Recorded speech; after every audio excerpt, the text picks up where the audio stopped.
Good morning, or good evening, or good afternoon. It's a pleasure and a privilege to be welcoming both presenters and attendees from across the world today. I'm Hannah Weissman, Executive Director of the Magnes Collection of Jewish Art and Life. If you're new to the Magnes, we are a museum and research center at the University of California, Berkeley, that is dedicated to generating new knowledge and understanding of Jewish cultures with and for our academic and public communities.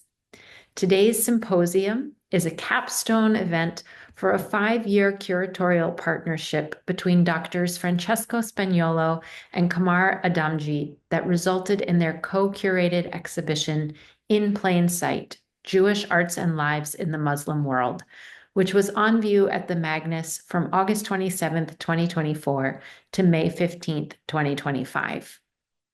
The exhibition and its related programming has engaged university faculty and students in support of academic study, as well as classes from regional secondary and supplementary schools and thousands of public visitors. And it has created opportunities for collaboration with a wide range of community partners. Please join me in thanking the Walter and Elise Haas Fund, the David Berg Foundation, Kenneth Kaufman and Andrea King, as well as an anonymous donor for generously supporting the In Plain Sight project, including the curator's research process, the exhibition, and its related programming, including today's symposium. And now it is my pleasure to introduce Dr. Francesco Spagnolo, the senior curator at the Magnes and co-curator of In Plain Sight: Jewish Arts and Lives in the Muslim World. As senior curator, Francesco holds the primary responsibility for the intellectual and academic interpretation of the museum's holdings. His curatorial practice blends scholarship, storytelling, and technology. At the Magnes, he has curated 38 exhibitions and more than 200 public programs, mentored close to 100 students through the undergraduate research apprenticeship program, and taught innovative undergraduate and graduate courses. Francesco is also an associate adjunct professor in UC Berkeley's Department of Music and Center for Jewish Studies, and is affiliated with the Berkeley Center for the Study of Religion, the Institute for European Studies, the Center for Middle Eastern Studies, and the Religious Diversity Cluster of the Haas Institute. Thank you, Francesco, for convening today's symposium with Drs. Qamar Adamjee and Emily Gottreich. I'm happy to turn it over to you. Thank you so much, Hannah, and welcome everybody. We see people are still trickling into the webinar. We're going to be together for approximately 3 hours. And as Hannah introduced so beautifully, we are discussing a variety of topics. We come from various countries, continents, and we'll be covering material culture under very different angles, both the practitioners, the curators, the scholars, and a little bit of everything in between and the interfaces between those. Before we start with the program, I want to first introduce my two co-chairs for this project. Qamar Adamjee is also my co-curator, and we'll have our last session in which we will talk more about the exhibition process, our methodologies, how we came about this theme, and how the whole exhibition developed, also working with UC Berkeley students over the years. Dr. Adamjee is an art historian of the Islamic world and the Indian subcontinent. Formerly an associate curator of South Asian Islamic art at the Asian Art Museum in San Francisco, Dr. Adamjee began her career in the Islamic art department at the Metropolitan Museum of Art in New York, and has recently returned to the Met as provenance researcher in the Asian art department. Dr. Emily Gottreich, Professor Emily Gottreich, is also a colleague at UC Berkeley, and she's a world historian specializing in Middle East and North African history with a focus on Jewish-Muslim relations. Her research currently works on revival of Jewish heritage sites in the contemporary Islamic world, and she will be leading a panel specifically on this with guests and presenters from Turkey and from Morocco. She received a BA in Middle Eastern Studies from the University of California, Berkeley, and an MA and PhD PhD in Middle Eastern Studies and History from Harvard, and she serves as adjunct professor of global studies, political economy at UC Berkeley, and as a senior researcher scholar at the Center for Middle Eastern Studies. Among her publications, we can include the Melach of Marrakesh, Jewish and Muslim Space in Morocco's Red City, Jewish Morocco, a history from pre-Islamic to post-colonial times, and the co-edited volume Jewish Culture and Society in North Africa from 2011. She's a three-time Fulbright awardee to Morocco. She has all kinds of other incredible academic credentials, and she's a formidable colleague at UC Berkeley. So I'm really delighted to present this project with such wonderful colleaads. And we are switching out the plans because we have a little problem in connection from Morocco. So we were supposed to start today's, as if you those of you who are connected saw our web announcement. We're supposed to start with a conversation specifically with curators and contributors from Turkey and Morocco. We'll do that in the second session. Each session approximately lasts 1 hour, so we'll close it at we're starting now we started around 9 o'clock Pacific time, California time. We'll close around 10, and then we'll have a 5-minute stretch where you will see beautiful objects from the exhibition and installation shots, and then we'll continue with the second session, again ending at the hour, and then the third one. So it's my pleasure to introduce Jewish Studies Beyond Borders, and our presenters, Mostafa Hussein from the University of Michigan and Edwin Seroussi from the Hebrew University of Jerusalem. Mostafa Hussein, and if you want to appear in video, Mostafa and Edwin, that's great, so that we see you. Thank you so much for participating today. We are very interested in your takes, both in terms of your specific research. Mostafa will be presenting on books and bookmaking, and Edwin Seroussi, Edwin will be presenting on music and music recording and music tracking in Jewish music in the Muslim world. But we're also wanting to have a conversation, so we'll use part of our time together to have a conversation on kind of some core ideas about what type of expertise, what type of competence is required to study Jews and Muslim cultures together. You both have dedicated a lot of your work to this, so we're eager to hear your impressions, both in terms of specifics of your research and just general guidelines of how we can move forward. Mostafa Hussein is Assistant Professor of Jewish Muslim Studies in the Judaic Studies Department at the University of Michigan in Ann Arbor. His scholarship focuses on Jewish-Muslim intersectionality, shedding light on the complex cultural historical interconnections between these communities in the Middle East. His forthcoming book is titled Hebrew Orientalism, Jewish Engagement with Arabo-Islamic Culture in the Late Ottoman and British Palestine, and it provides a nuanced understanding of Hebrew Orientalism by focusing on the practical activities of Hebrew writers, such as recuperating the Jewish past in the East, constructing Jewish indigeneity, consolidating Jewish ties to Palestine's landscape, enhancing understanding of the Hebrew Bible, reviving Hebrew language, and undertaking translation projects. He's also examining various perceptions of Jewish in the Arabic-speaking countries in the Middle East and the evolution of Jewish imageries from the late 19th to the late 20th century. He has recently published a new book titled Remembering Jews in Maghrebi and Middle Eastern Media. It was Penn State University in September of 2024. Mustafa, if you want to take it on from here, we're delighted to have you as a contributor, and it's a pleasure to be together today. Thank you, Francesco. Thank you so much for inviting me. Thank you for the conference organizers for having me to present today. I'll start by sharing my screen. Is it working? It's working perfectly. Okay, great. So since the 1967, the Jewish population in Egypt has dwindled until... Mustafa, excuse me, if you want to launch the slideshow, you can also do that. We see the whole PowerPoint right now. So if you prefer to have it as a slideshow, you can do that. Sorry for interrupting you at the beginning. No. I will not do that again, I promise. Thank you. That's very helpful. Is that good? Perfect. Okay. Now I need to find my notes. All right. Since the 1967, the Jewish population in Egypt has dwindled until they have reached today less than a dozen of Jews living in the country of the Nile.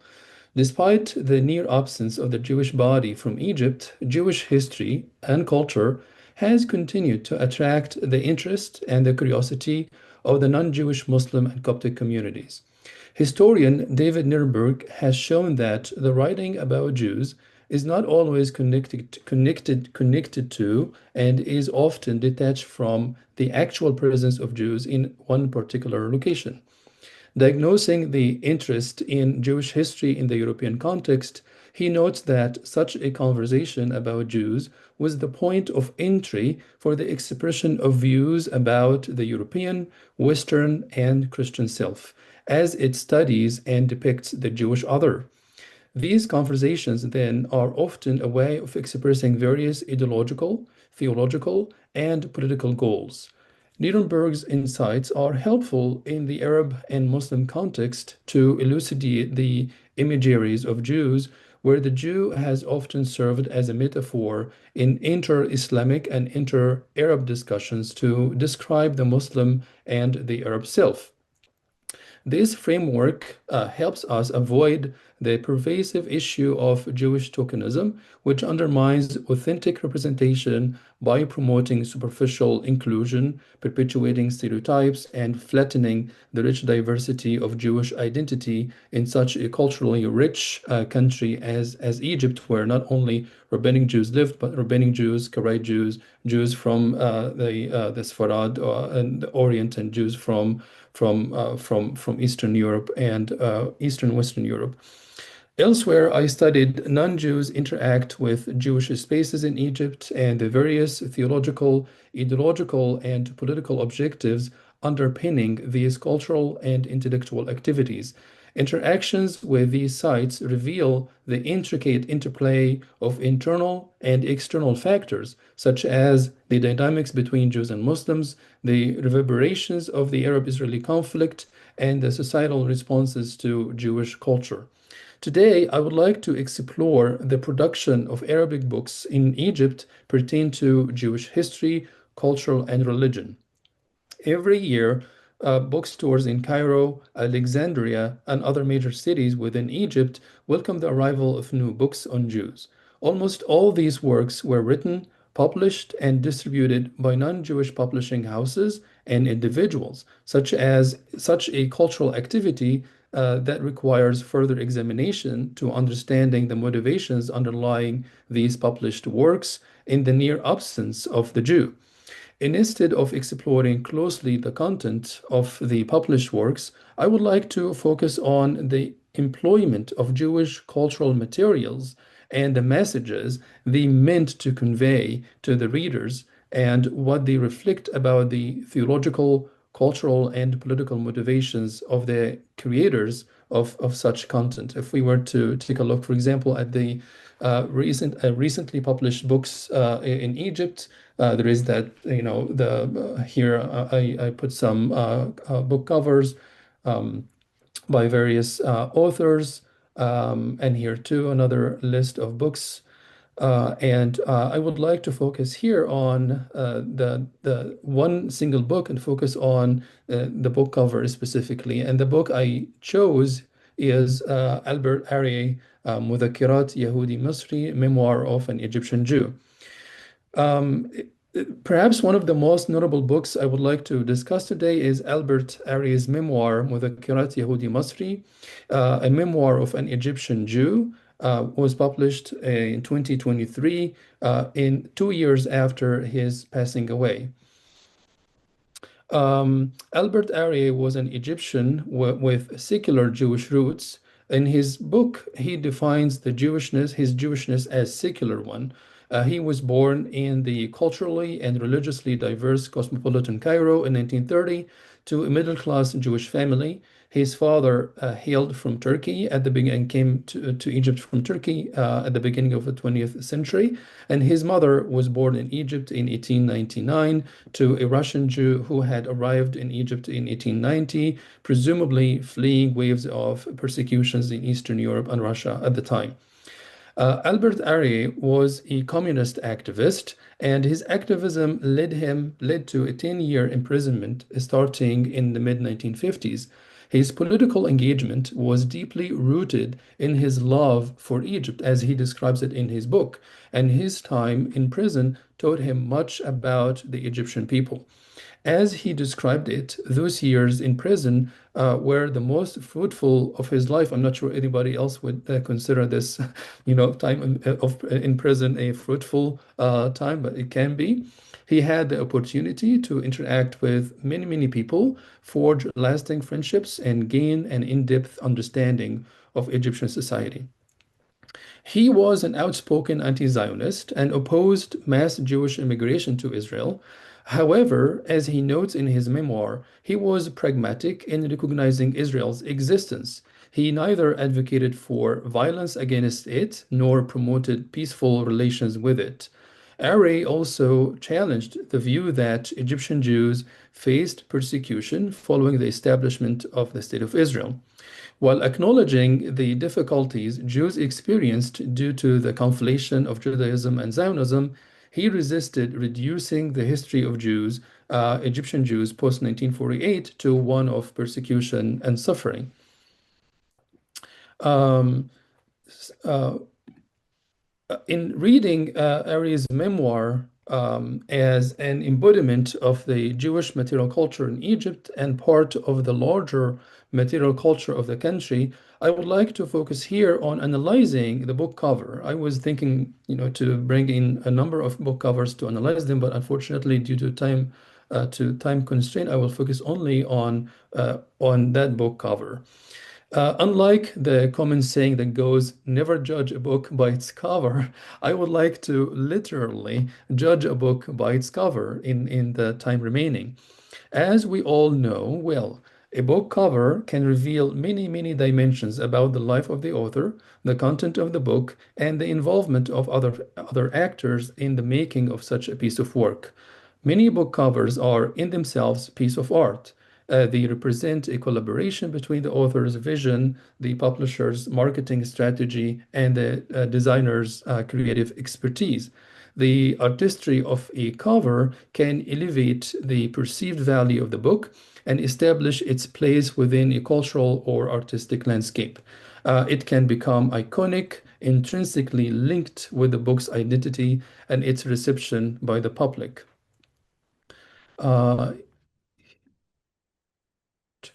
Uh, the book cover's image features the author Albert Arey standing in a balcony, presumably in his apartment. Actually, he had an office apartment in downtown Cairo. The background, if we were to look, I will zoom in later. The background clearly shows a view of downtown Cairo with buildings characteristic of the city's architecture, which Arey talks about vividly in his biography. The balcony sitting places the man within the context of Cairo, suggesting his connection to the city and its history. Is Albert Arey a Jew in Egypt or an Egyptian Jew? What does this photo tell us about the sense of belonging he had exhibited throughout his life in the country, experiencing a lot of hardships and forging friendship? The overall composition is likely intended to evoke a sense of personal reflection and connection to place. The warm lightening and the man's serene expression suggest a contemplative and perhaps nostalgic tone. He talks about going back or thinking back about cosmopolitan Cairo, a country, and also Egypt, a country that was culturally and religiously pluralistic, that did not know religious extremism. The overall the warm the juxtaposition of Albert Arey with the iconic backdrop of Cairo visually represents the core theme of the book, the life and experiences of an Egyptian Jew within the context of Egypt's capital. What does the book cover reveal about the identity of the elderly man photographed on the balcony with Cairo in the background? Nothing much at first glance. Ari's round face, marked with wrinkles and lines, and his thin white hair are common among elderly Egyptians of his age. It's only with the addition of his name, actually, and the descriptor Egyptian Jew that his Jewish identity is highlighted while still acknowledging his Egyptian heritage. The text on the cover highlights the complexity of Ari's identity. In 1965, Ari fell in love with a Muslim woman and wanted to marry her, but their differing religions posed a significant challenge. As a Jew, Ari faced a religious hurdle because Islamic law states that a marriage cannot be performed if the husband or the would-be husband is a non-Muslim. Converting to Islam was a complex and difficult decision for him to make. Despite being secular, his mother opposed the conversion, viewing it as an opportunistic move to achieve personal gains, in this case, to marry. Ari's close Jewish friend, like Shahata Harun, he is the father of the current head of the Jewish community in Egypt, Magda Harun, also advised against his conversion. During the 1960s, the public sentiment in Egypt was unfavorable toward Jews due to the Arab-Israeli conflict. Harun initially suspected that Ari wanted to change his religion to avoid government scrutiny. Additionally, Ari's lover came from a religious family who would not accept a relationship not sanctioned by Islam.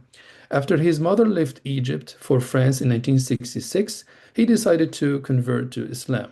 Although no formal regulations required him to change his name after conversion, his wife insisted on it so that their children could avoid further difficulties stemming from their father's former Jewish identity. Under persistence from his wife, Ari agreed and changed his name to Adil Mukhtar. If we were to take a look, this is his birth certificate. He was born as Albert, and his name was Jack Ari, as we see here. And in 1966, upon conversion, he switched his name to Adil Mukhtar Ibrahim. That is based on the cinema membership card from 1969. But he notes in his memoir that he was reluctant about changing his name despite changing his religion. So he notes that privately he retained his original name, Albert Ari, by which his friends continued to know him. Ari's reluctance to convert to Islam likely reflects a deep connection to his Jewish identity, which would explain why he chose to keep his original name, Albert Ari, in private and among friends, and that's the name he chose to put in the book cover. Now, I would like to turn to the architectural features captured in the photo.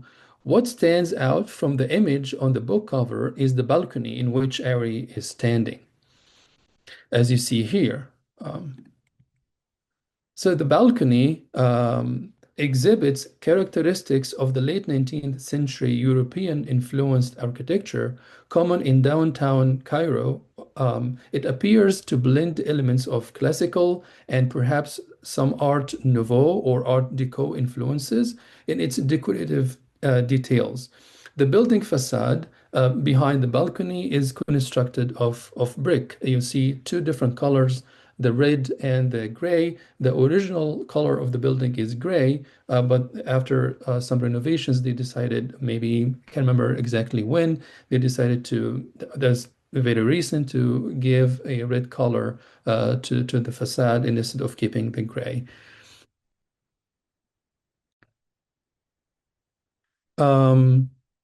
So the balcony is part of 19th century European influenced multi-story building with the first floor includes retail stores.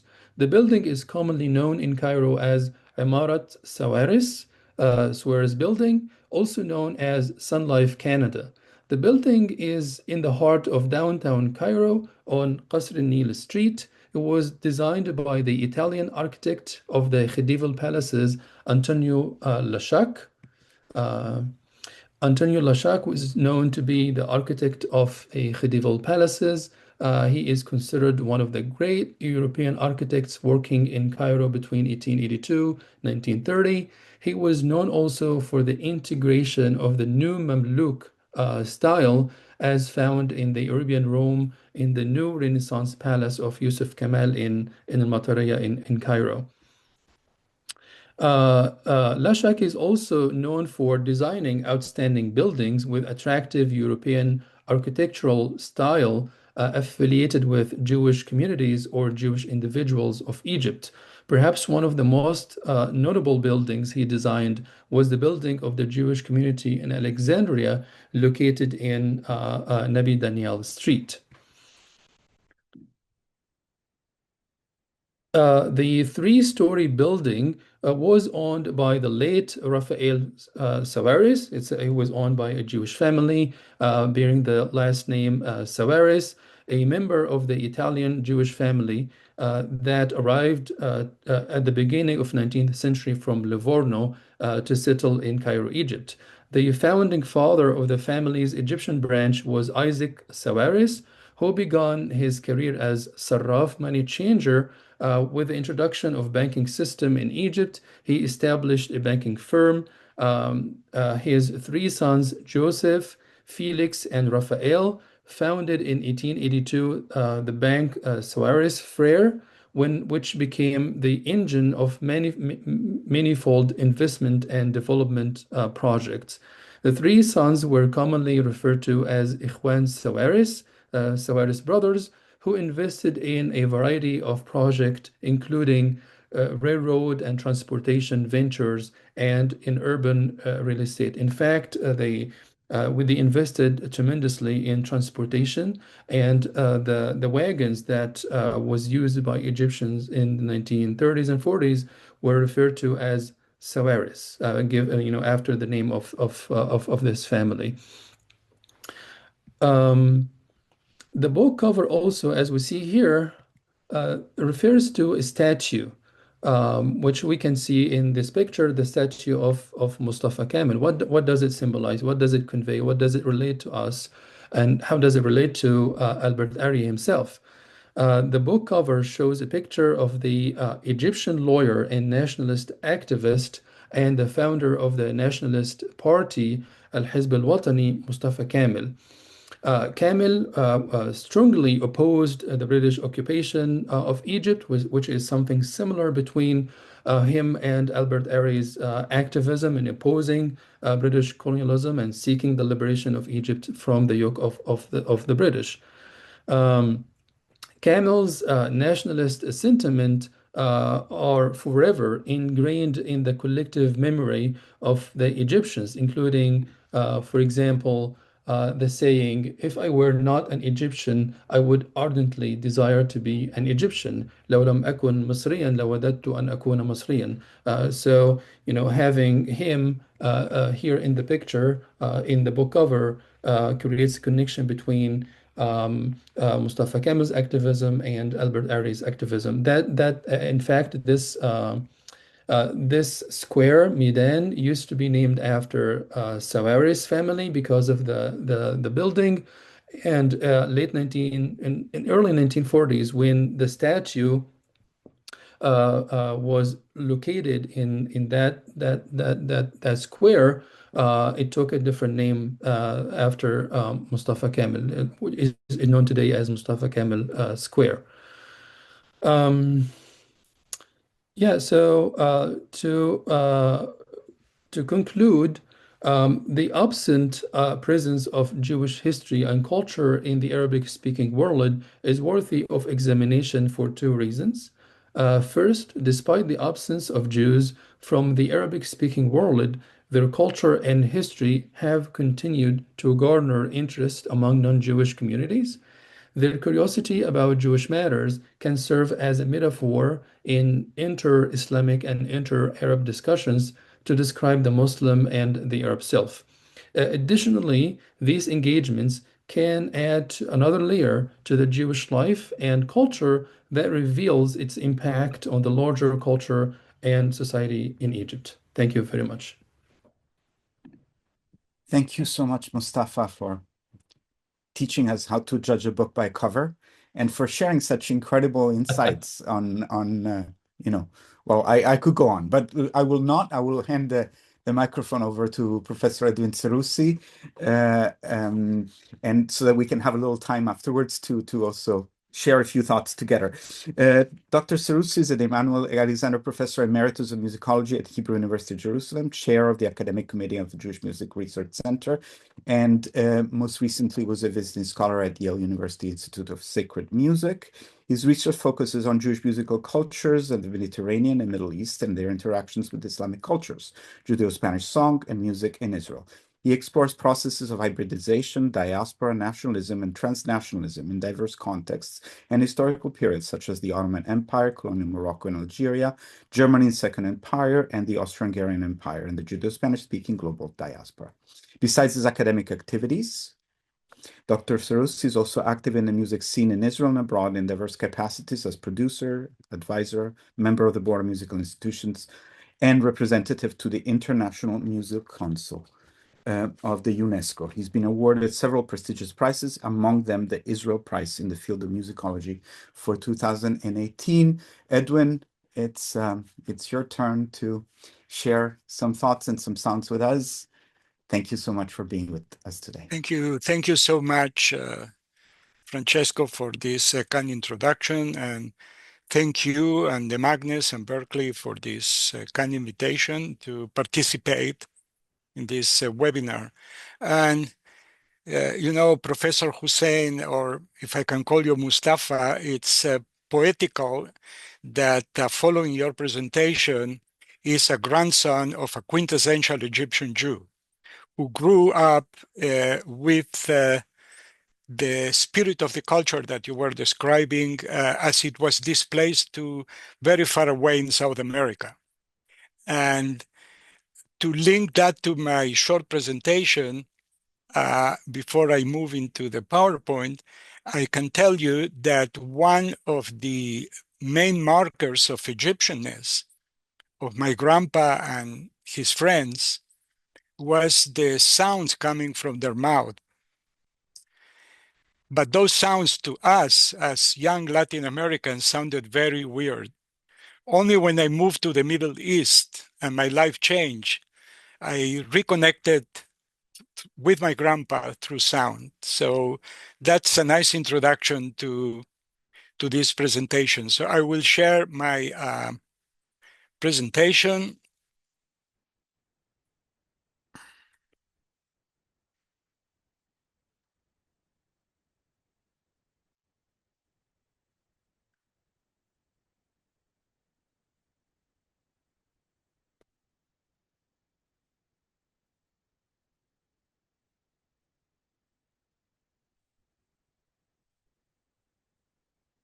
Okay, so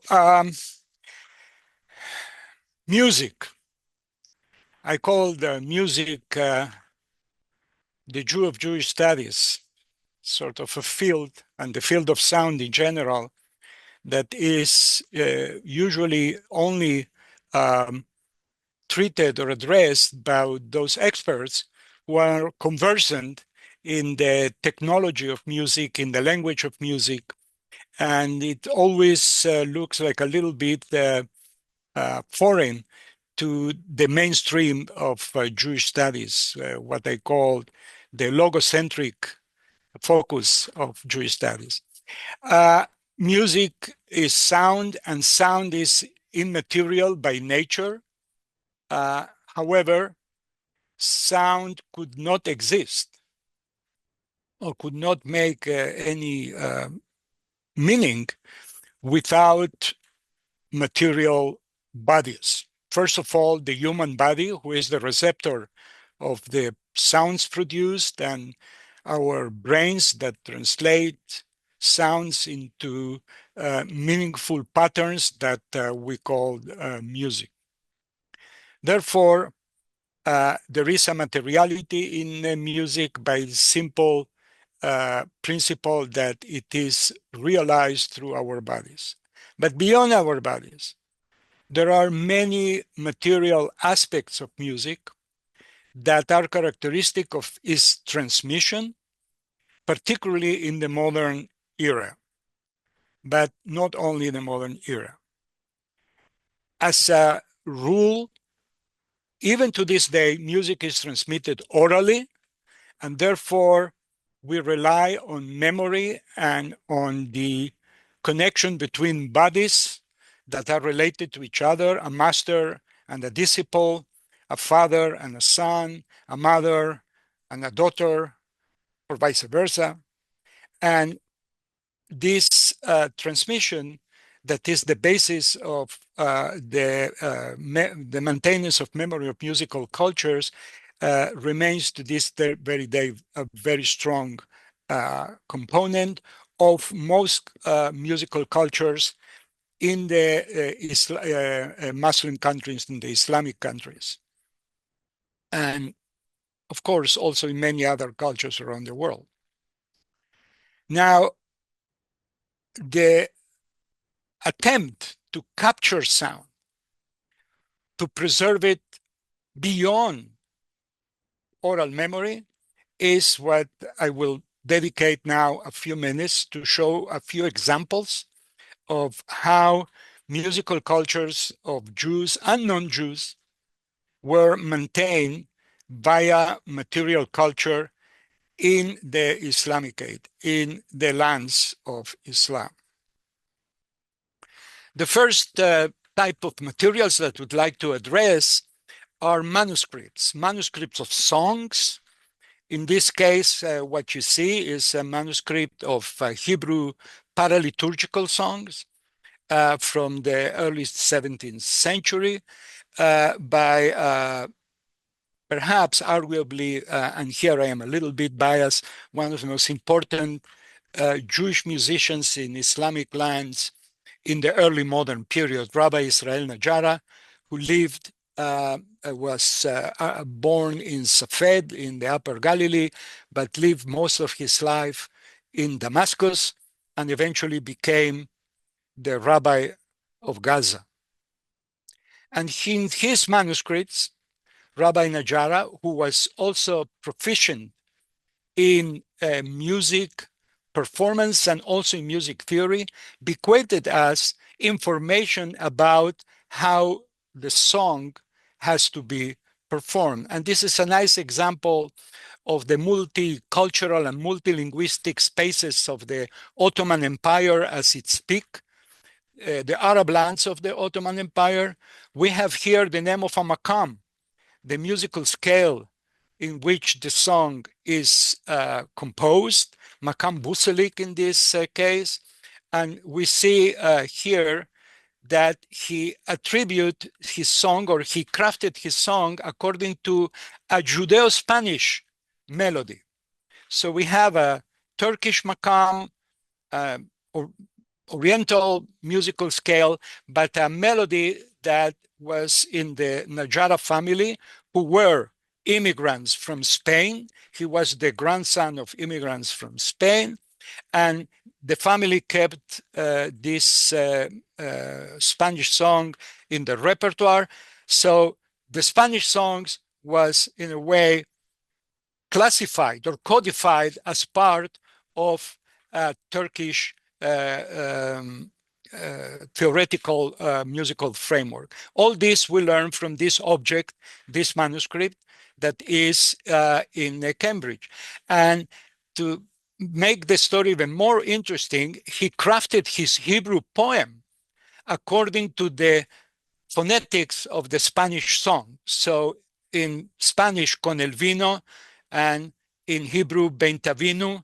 So you can see here the alliteration at work. So this type of musical transmission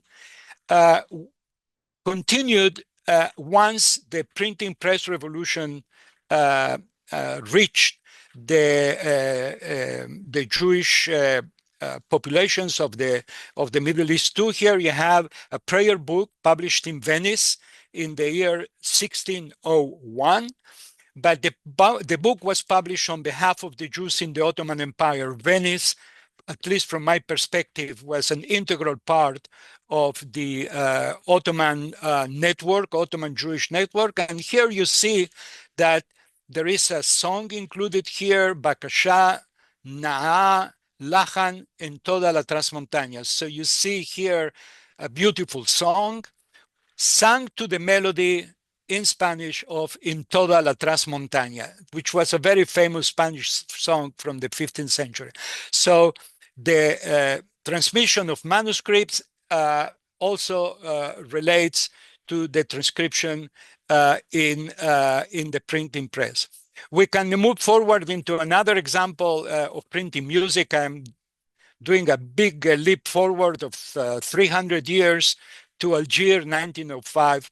And here we see a beautiful compendium, Diwan al-Aghani, Min Kalam al-Andalus, edited by Edmond Yafil.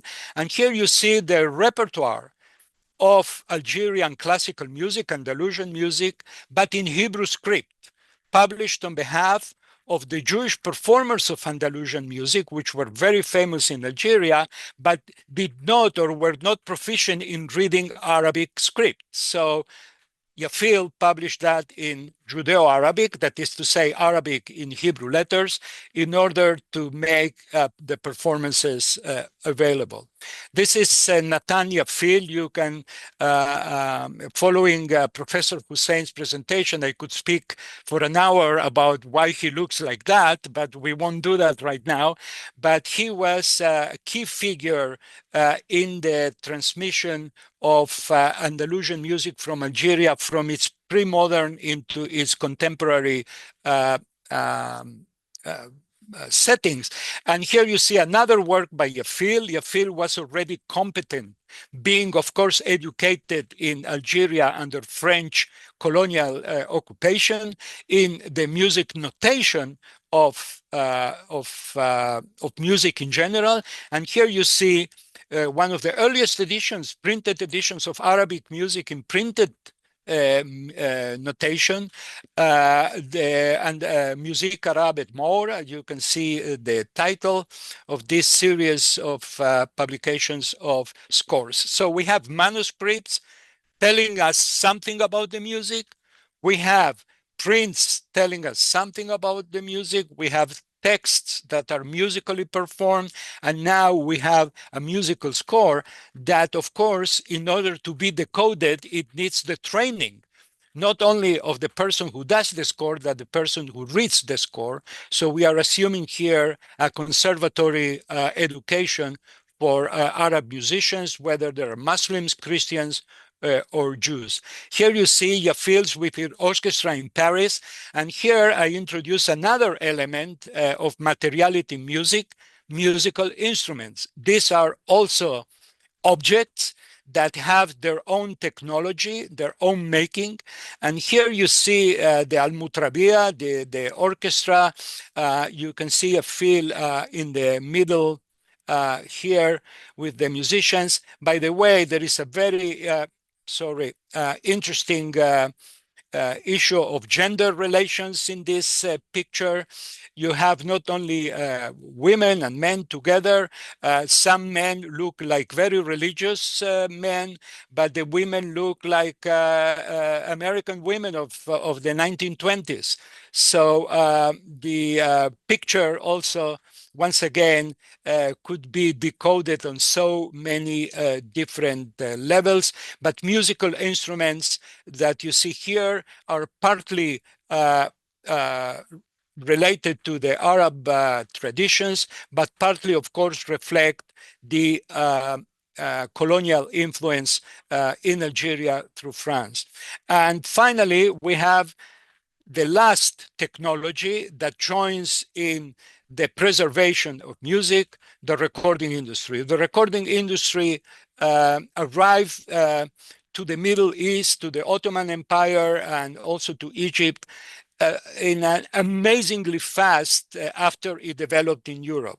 We have recordings from 1902 already from the Middle East, and here you have on your right side, recording by Sfinja, who was the teacher of Yafil, of Andalusian music. His teacher and his partner We have his voice from the very beginning of the 20th century. And then you have another recording of the great cantor of the synagogue in Oran, recorded by the gramophone company. And all these recordings offer us precious documentation regarding how music sounded in those areas and in those times. I also use in my research the printing press. And here you have the newspaper La Época from Saloniki, a very important newspaper with an aviso importante, a very important notice on the establishment of the Blumenthal company in Izmir, to sell phonographs and zonograph, to sell the records. If you want to buy records, the store is in this and that address. 1904, there is already a record store selling recordings. Here you have a very famous recording of the very early recordings of Izmir, a Cantica de Ajuara, a wedding song by the great cantor Isaac Al-Ghazi, one of the most renowned singers of the late Ottoman era and the early Republican era, both recording in Judeo-Spanish, in Hebrew, and in Turkish. And here you have Al-Ghazi's, once again, publication of Fasil, that is to say, a suite of Hebrew poetry set to Turkish music. And in this little booklet that was dedicated to the singers who perform these songs, he wrote down with musical notation the scale of the maqam. So here, once again, you have the same proficiency that Rabbi Israel Najara had 300 or 400 years ago, now present still in Turkey. Let's listen just a few sounds. You cannot speak about music without hearing something. The magnificent voice of Rabbi Al-Ghazi, just a few bars for you to know how this music sounded.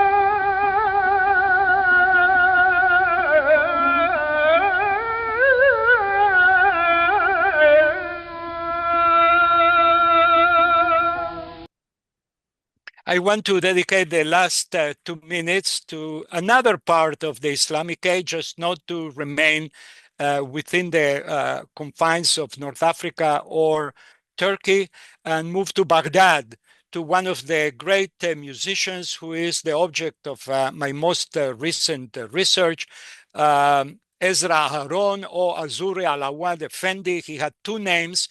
He didn't change his name. He just lived his life parallel with these 2 names, depending on who was addressing him. And he also recorded in Baghdad. The recording industry came to Baghdad in the mid-1920s, a little bit later, but he was among the first artists to record in Baghdad. And here you have his composition recorded in Baghdad. Stylistically speaking, is between Ottoman and Arabic music, at the encounter at the beginning of the 20th century between both musical styles.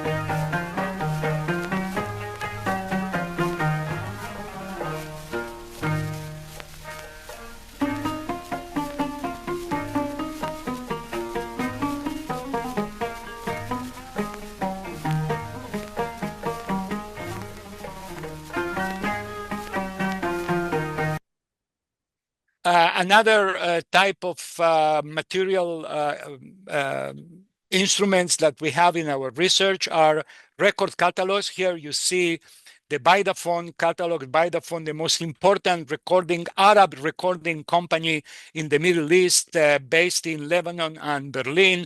And Azuri Alawad, as you can see, was one of the most important among the earliest recorded artists for this company. I cannot go now into, again, the analysis of this document, the multilinguistic aspect of it, the relations between imperial authority, technology, networks, cosmopolitanism. We can talk a little bit more about that in the Q&A.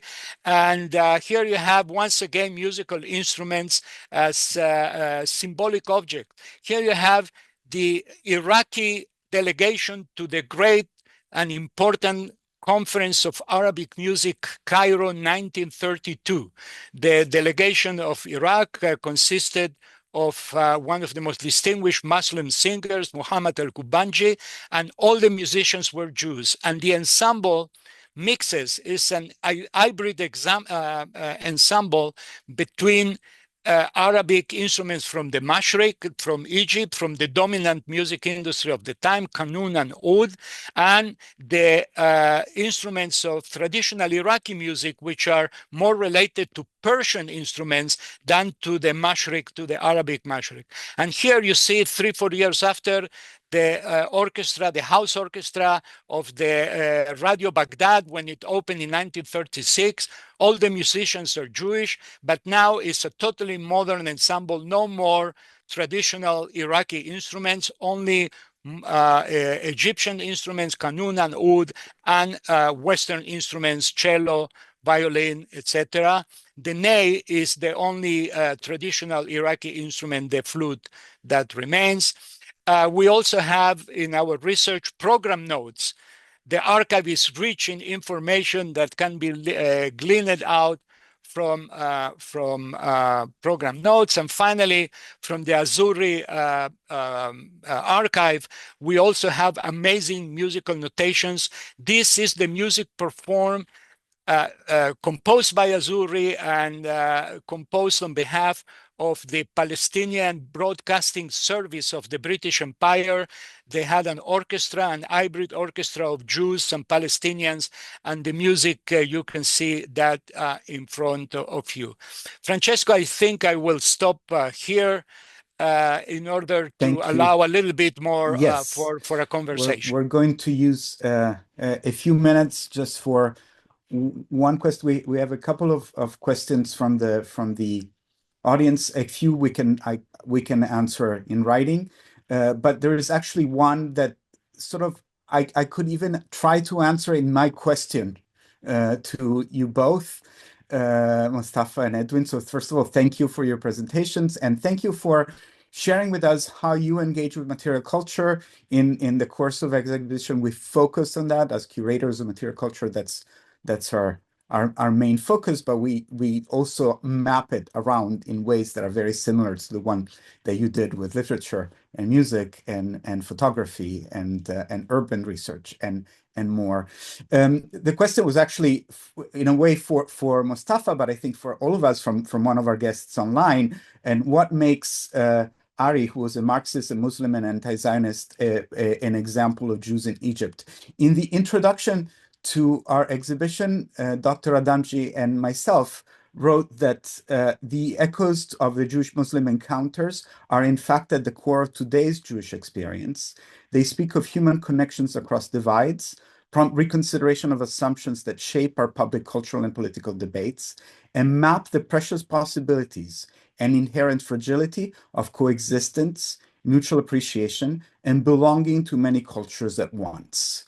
I think I would like to emphasize this last point of belonging to many cultures at once, because it's really something that I feel as a student of these topics is something I've really very much learned and embraced beyond my own cultures and my own many cultures, but like to understand what historical contexts are there. So you both in your presentations described very multi-layered and multi-directional cultural cakes If we were bakers, we would maybe be baking very layered cakes.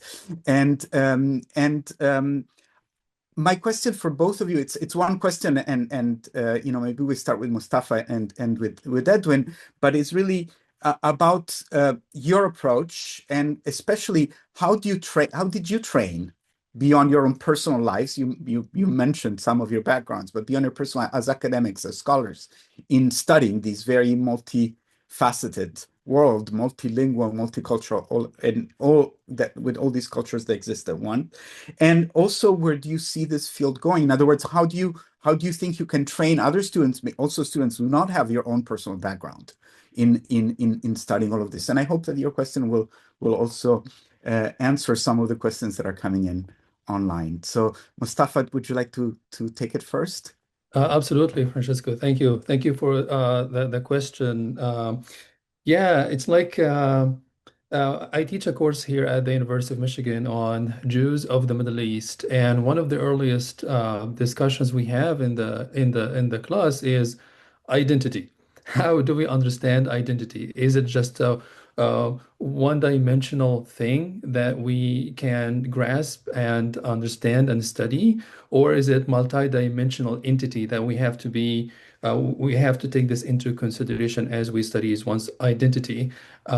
If one is an Egyptian, Jewish, American, do we have to reduce all of this into just one signifier, or we are better off taking this into consideration as we are studying a specific individual or a group of or a culture?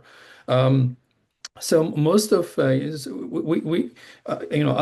prefer to look at the identity discussion or the identity in general as something that is very, very complicated and that is dynamic, and sometimes it's like a reflection of one's experience and also a reflection of the community in which they live. And with regard to Ari, uh, because of his complicated figure, he is in fact a symbol of Egyptian Jews. Because as I said, I alluded to in my conversation or in my presentation, that it is not accurate to approach Egyptian Jews as one holistic community, either a Karaite in terms of like theology? Are there Karaite Jews or Rabbinic Jews? Are they Oriental Jews? Are they Western Jews? Are they originally from Sfarad, who settled in Egypt after they lived in Turkey for a while? So it's a bit complicated, and it's very rich, and its complication refers to its rich and its diversity that in a way is also a reflection of Egypt in general. So Ari is a reflection or a symbol of Egyptian Jews in terms of their cultural, religious, or maybe sub-religious, linguistic also diversity. When you go to one of my projects I did a few years ago, field work is to go to the Jewish cemeteries in Cairo and read the slabs. And what do they say about themselves? What do others say about them? And in what language? You get amazed to find that in some cemeteries, the slabs include engravements in Arabic that many non-Jewish Egyptians actually think that they are visiting a Muslim cemetery because the name of the deceased is in Arabic, and because the date is according to the Islamic calendar, and because sometimes there is like an Arabic poetic verse that commemorates the memory of the deceased, that made many people think that that deceased is a Muslim, not a Jew. But that takes us back to a culturally pluralistic, linguistic society in which these people lived, and that this diversity is widely celebrated by Albert Ari in his memoir, and also by those who attempt to revisit this past and think about their country differently. So it is very important then, given all of that, is to acquire several languages, not only, so monolingualism is antithetical to conducting a thorough and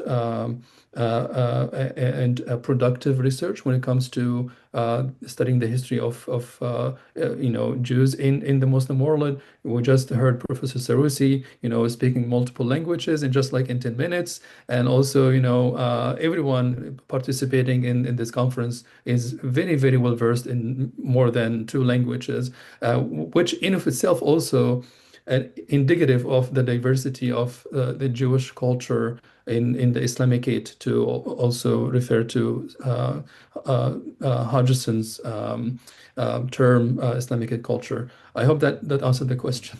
Thank you, Professor Hussein. It sure did. Before I hand it over to Edwin Sarusi, there are a couple more questions for you that I think you can probably answer hopefully very quickly. But one is whether Ari's book is also available in English, and No, the book is not available in it's English not. yet. I am in conversation with the family, and whether they will be interested in the future in translating this book into another language. Maybe they are interested, but I think it's a good project. But if I were to translate it into English, I would reconstruct it because to me it goes chronologically, and I think. A better structure would make it more engaging and more thought-provoking. Thank you so much. And Edwin Sarusi, you heard my questions at the beginning, but essentially we're continuing this conversation. It seems like we're all really dealing with very, very similar I think Aria's overlapping memoir issues. should be translated first into Hebrew. That will be very educational, I think. Now, listen, Francesco, you know me very well. I am against two words in the classroom: identity and influence. So the first two words I tell to the students, if you mention these words, you're out. No, you're not out. But what I mean is that the issue of identity has led us into such a cul-de-sac intellectually that sometimes it loses its meaning, because we are talking about something that is processual. It's changing at every moment. What we ourselves were last year is not who we are this year. We are evolving all the time. And identity is not only how we define ourselves, also how others define ourselves, and who are those others. So this complexity leads into a conundrum that sometimes is more confusing to the students, as Professor Hussein has just explained very well. So the best way to circumvent the definition of identity is to teach about such a person as Albert Arié, just to teach how this person operated within the circumstances in which he was born, the place, the time, the issues that he has to face, the limitations that he had in his life. We are all, creatures of our circumstances. So the way we create our identity is sometimes a matter of negotiation, sometimes a very selfish type of decisions, not, I will say perhaps not selfish, but instrumental, the way we present ourselves. So my research on Ezra Aron, on Azuri Alawad, it's emblematic of this. I hope that the monograph will never attempt to define his identity, but will show how this musician was like a chameleon, changing all the time the language he speak, the way he presented himself to others, but basically is the same person in one body, just the identities are evolved. So I think I answered both of your questions. Also regarding the classroom, I think Professor Hussein mentioned the most important issue in our area is languages, and music is a language. So if you are studying music, you also have to learn several musical languages, whether this is Moroccan Andalusian music or Iraqi Makam or Turkish Fazil. So it's a mixture not only of linguistic languages, but also of musical languages. I can tell you that, and you have here in front of you the proof, all of my students are better than I am because they already had an infrastructure that they came in that I personally didn't have when I came into research. Particularly, if I can mention the whole issue of looking for music in Hebrew manuscripts was totally unknown at that time, or was unknown to a very limited amount by some of my teachers. The issue of the early discography at the time, it was totally rare, very hidden in archives, in personal archives. Today is like a paradise. We have a global network of people who are involved with these old recordings, so we can learn much more. So certainly we are advancing all the time on our understanding of the musical cultures of Jews in the Islamic age. And I hope the next generation will enlighten us even more than what we were able to. Thank you. Mm-hmm.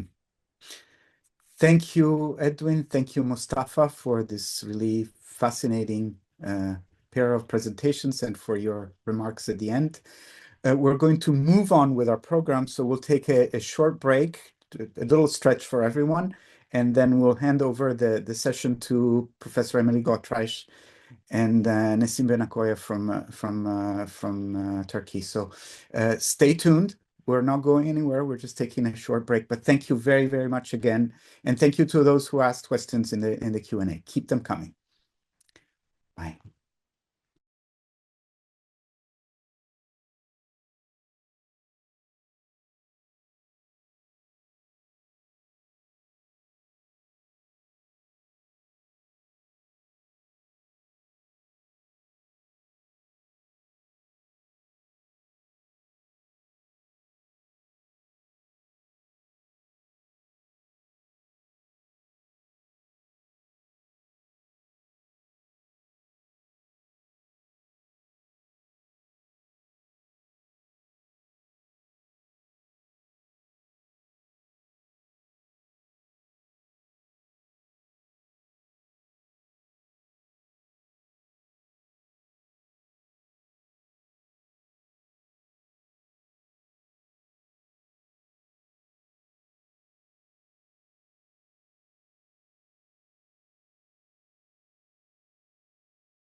مسكلم يزيو كزوارا روكيا ومازدك يا ربي ككو خويم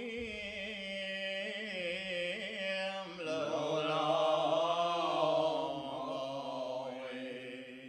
عمر بيبا لا سيم بوتنا قديشا مرحيم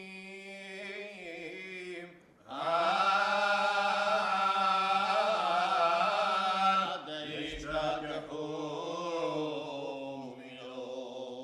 ولو كترنا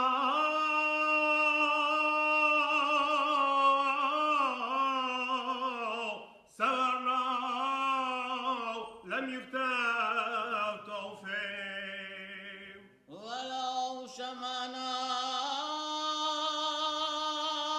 ولو زكيفنا وريشا دينورا وباو سقيم ولو هبا يخيلا ليستاكلو أدخيز دا عزانا شمالا قولا ذكرى بومر أورخ يومي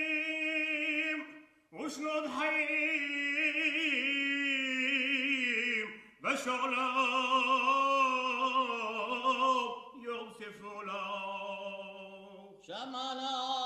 קולו אחריו חיים שואל ממחר נותנת לו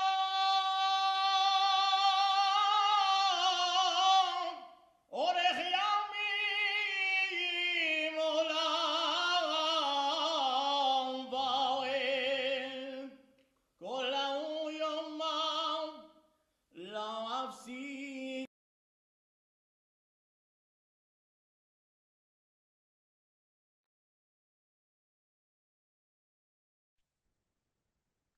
We are coming back after this short break. More questions are coming in, and I would like to invite Emily Gottreich and Nessim to be on video so that you can start your second session. Emily? Great. Thank you so much, Francesco. What a pleasure to be here. I think we're off to a very good start. I think one of the great strengths of this exhibit that was co-curated by my colleagues Francesco and Qamar is that even as it brings to life these past histories, it also interrogates how we approach and understand them in the present, which shows how these histories are ongoing and that a nuanced intercommunal relationship between Jews and Muslims is not just a relic of the past, but continues to develop in line with 21st century imperatives, including in the Islamic world itself. So one area in which we see this happening, and which I myself am particularly interested in, is in the growing trend of Jewish heritage revival.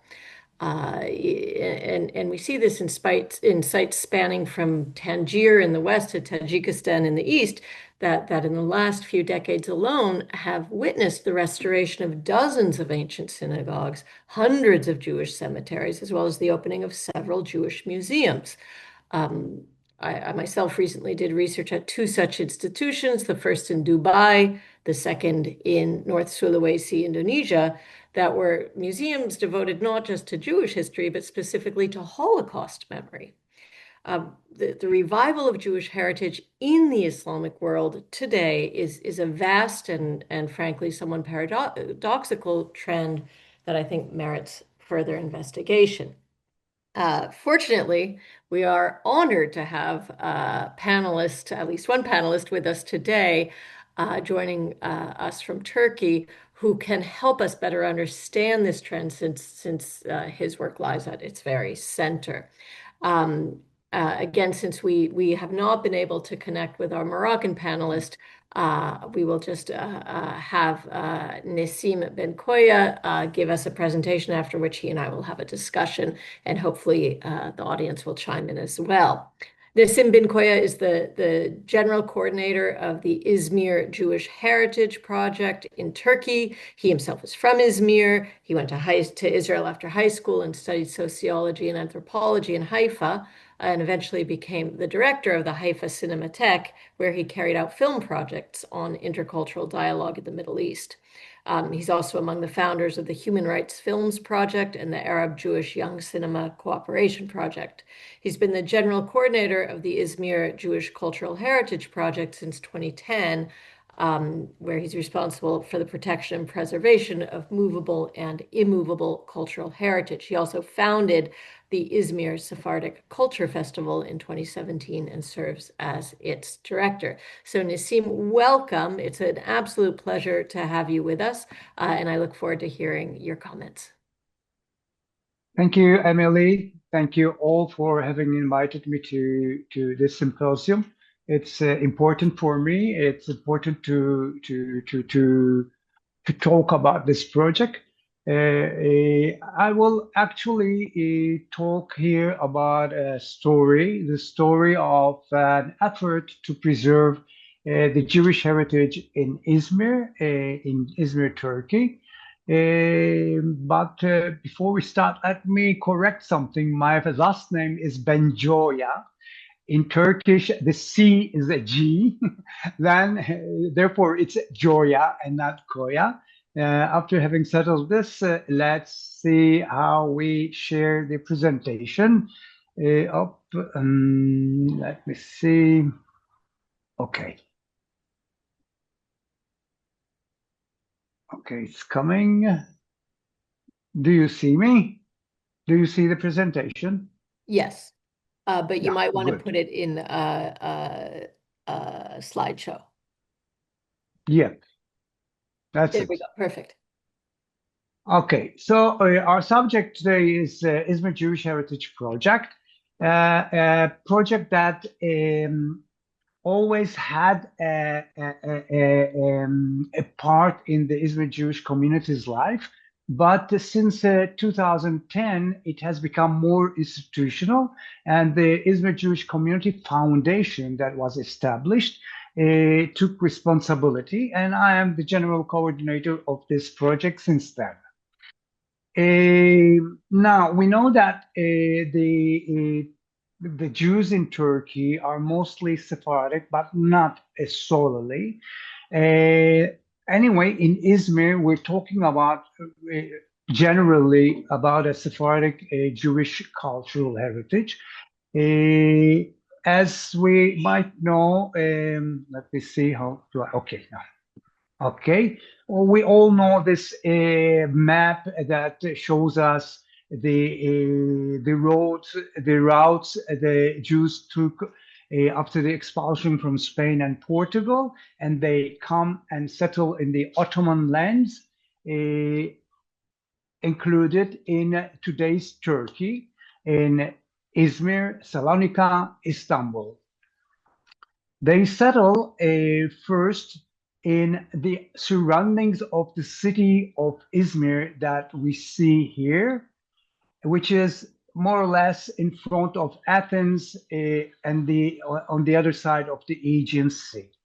But first they settle on the surroundings, not in the city of Izmir itself, because the city of Izmir is a village actually, and it has no importance whatsoever in the national or international commerce. It's not an important port. By the end of the 16th century, it becomes a port, an international port, and it becomes the main port city of the Ottoman Empire. And the Jews come and settle inside in the center of this city. Okay. Now, what we see here is a part of the Izmir city center, a part of the Jewish, old Jewish quarter, where the Jews established their lives with the schools like Talmud Torah, Alliance School, cortijo houses. Cortijos are Jewish houses, mikvehs, synagogues, etc. Our project takes this bold area as its basis to preserve for one reason. There are 9 synagogues in this in this small area actually, and they date from the 17th century and on, with a lot of disasters that happened to them as well, but they were founded by the beginnings of the 17th century. The reason Jews settle here is the port. Now we see here an axe, an ark. You see this form of ark where it is written adjacent synagogues. So this was the old seashore inner bay of Izmir, providing a very safe port for vessels, and the customs and the storage places and all the facilities for the import and export of goods were taking place in this place. Therefore, we had a concentration of population in this area. Sorry. So we're gonna, from here, we're gonna start visiting the in your terms, materials, which are synagogues in Izmir, and how do we preserve them, what we want to do with them, and what is the situation today. Okay, So the first one will be the number 7, then we'll go to number 10, and then to the 8. We're leaving out the number 9, which was the chief rabbinate building. There are some law complications there, so we're not taking it into account right now. Bikur Cholim Synagogue, which means hospital synagogue, was established in 1724 by Salomon de Chaves, a Portuguese immigrant through Amsterdam, a wealthy person who builds this synagogue. And this synagogue gives us an idea about the very typical Sephardic synagogue, having the seating order along the walls, having the teva, which is the altar or bima, in the center, and we see the connection between this synagogue or this kind of synagogues to the past in Spain also. Recently discovered synagogues in Spain and Portugal, like Qamar and Utrera, I think the name, give us the same image, the same sitting order, the same location of the altar, so we can link these synagogues to the at least medieval era, and of course to the tabernacle where Moses received the law to his hands and he built the tabernacle. The principles are the same principles. From there, we go to the other synagogue. This is the Beit Hillel synagogue. This is its situation in 1992. It has collapsed after a fire, as you see. This is an important site for the Jewry of Izmir. It was the school, the yeshiva of the renowned Rabbi Chaim Palachi, who has until today followers all over the world who come to Izmir to commemorate his memory. And in 2013, we, with the help of the Metropolitan Municipality, to which we have gone and asked for participation, and they agreed. It was a small job. It's a very small synagogue. We have turned it into a kind of museum, a small museum in which you can see artifacts like these Torah scrolls, their mantle or their thick shofar, rimonim that decorate the Torah scrolls, etc. And the entrance is free, so you can just knock on the door, come in, and get first-hand information about Jews, Judaism, Jewish history, etc., and rituals. Now, so we have the second synagogue preserved, actually, and keeping the memory of the Jewish history at the same place. In between, we have discovered some artifacts that are very interesting, like this. For example, we have a crescent here and a Star of David. So we never see a Star of David with a crescent because one is an Islamic expression and the other one is Jewish. So this, of course, needs research and see why this has become like that and how it was made. I mean, the logics behind them, but it's interesting. So are those rimonim with the crescents and the stars. So it's Jewish and Islamic symbolism together in a Jewish artifact. From there, we can, you know, the distances are very, very small. We walk like 2 minutes and we're at the Portugal Synagogue. Portugal Synagogue is one of the early synagogues in Izmir.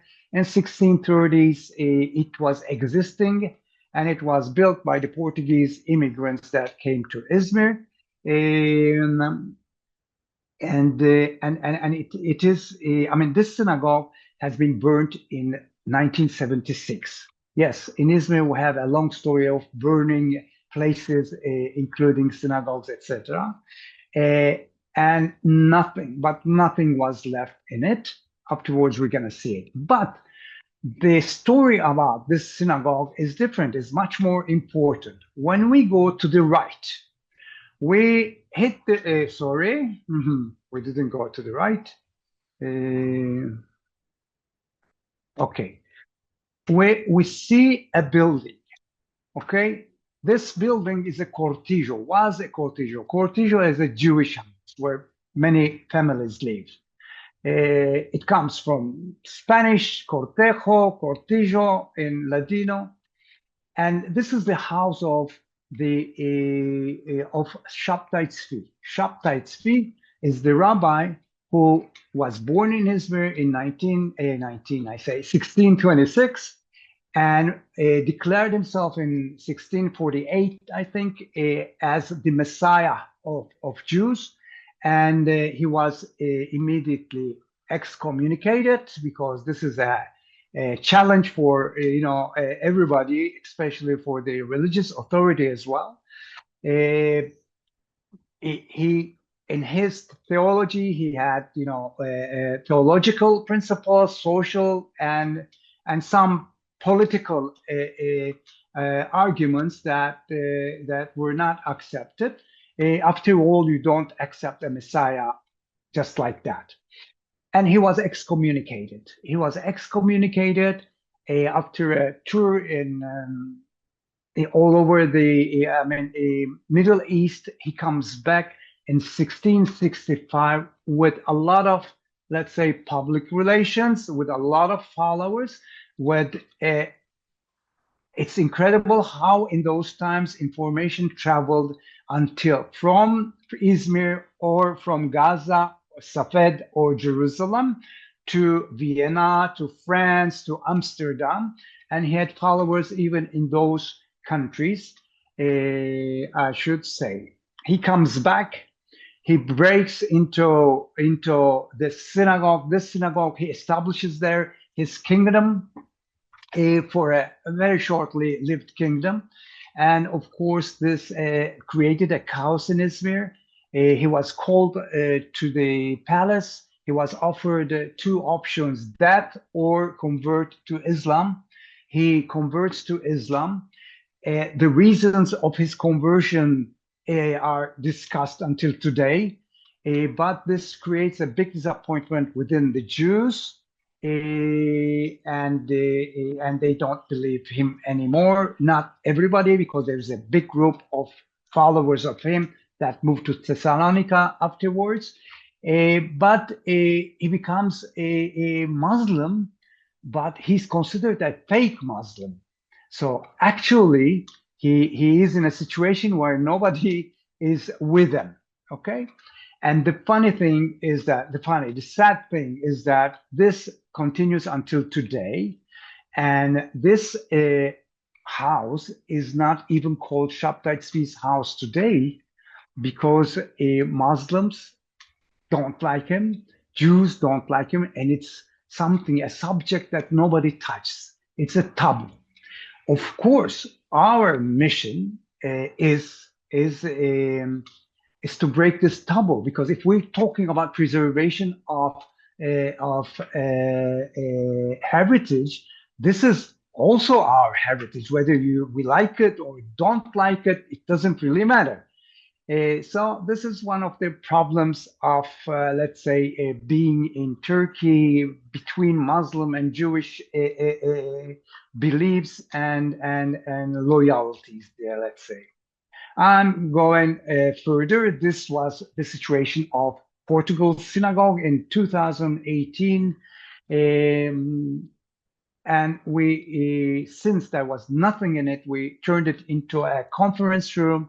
And in the middle of the old Jewish quarter, we have now a conference room, and conferences, symposiums are taking place in it. I'm going back to this picture to take you now from what was called the Chief Rabbi's Street to Bohor Levi Street. If you pay attention, these are Jewish names that were given formally, officially. After the Republic and Independence War, all those names were changed into numbers. So the identity, if you want, of these streets have been somewhere erased. Okay, we come to a street which is called Synagogues Street. This is officially, its official name is Synagogue Street due to the synagogues that we have around it, okay? In the 30s, there was an effort to change the name of this street to Turkish Bazaar, but it didn't work, you know, because people kept their heritage, both Turks and Jews, and the name remained as Synagogue Street.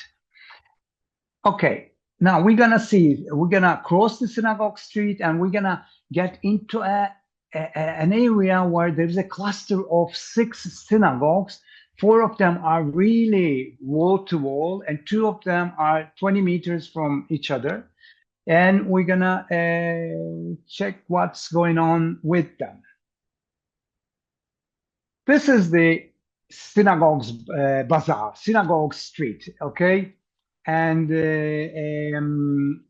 this was the main commercial acts within the old Jewish quarter, but people from all over Israel would come and find here fresh and cheap vegetables, fish, etc.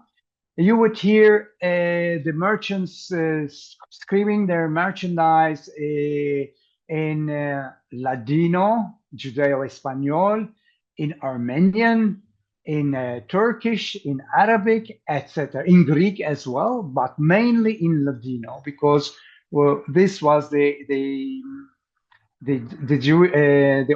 Jewish quarter with all Jewish, and of course tabernas would be here very frequently. You would meet tabernas and also alcohol production factories like wine factories or arak factories like this one, for example. This is the entrance to the old wine factory owned by Khalifa Politi and later on by Nissim Politi.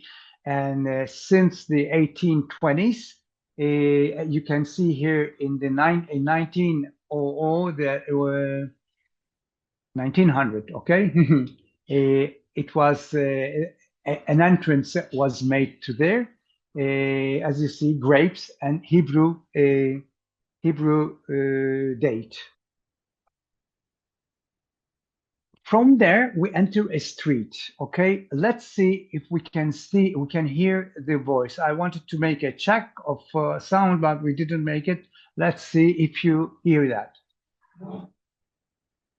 Do you hear that? No. Okay, so we're not gonna make it. Well, I hear it, but let me stop that. Okay. So what you would hear is a piyut, a Jewish religious hymn in the style of maftirim. A maftirim style is a style that has developed together with the dervishes of Turkey, Muslim dervishes. But Hebrew hymns are chanted in this style. Why? Because this is a synagogue. This is Etz Chaim, a Tree of Life synagogue.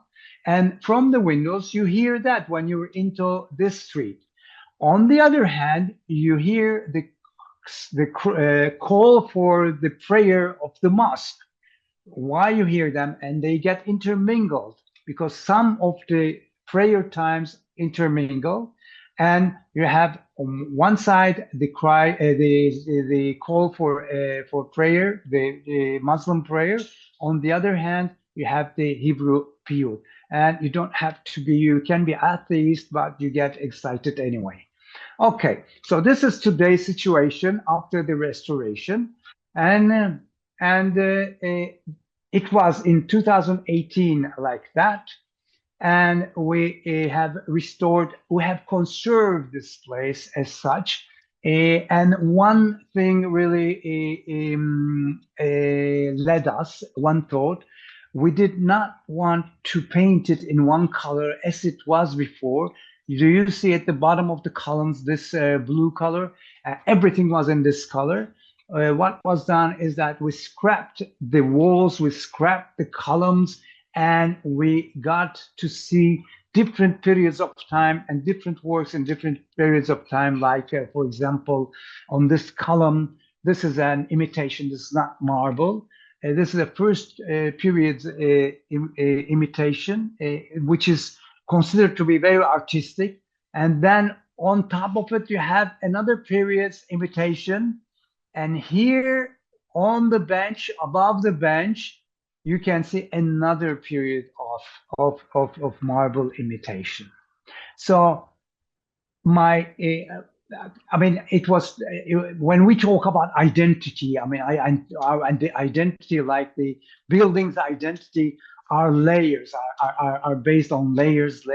So as we peel the layers, we see parts of our identity, and we don't want to throw anything away.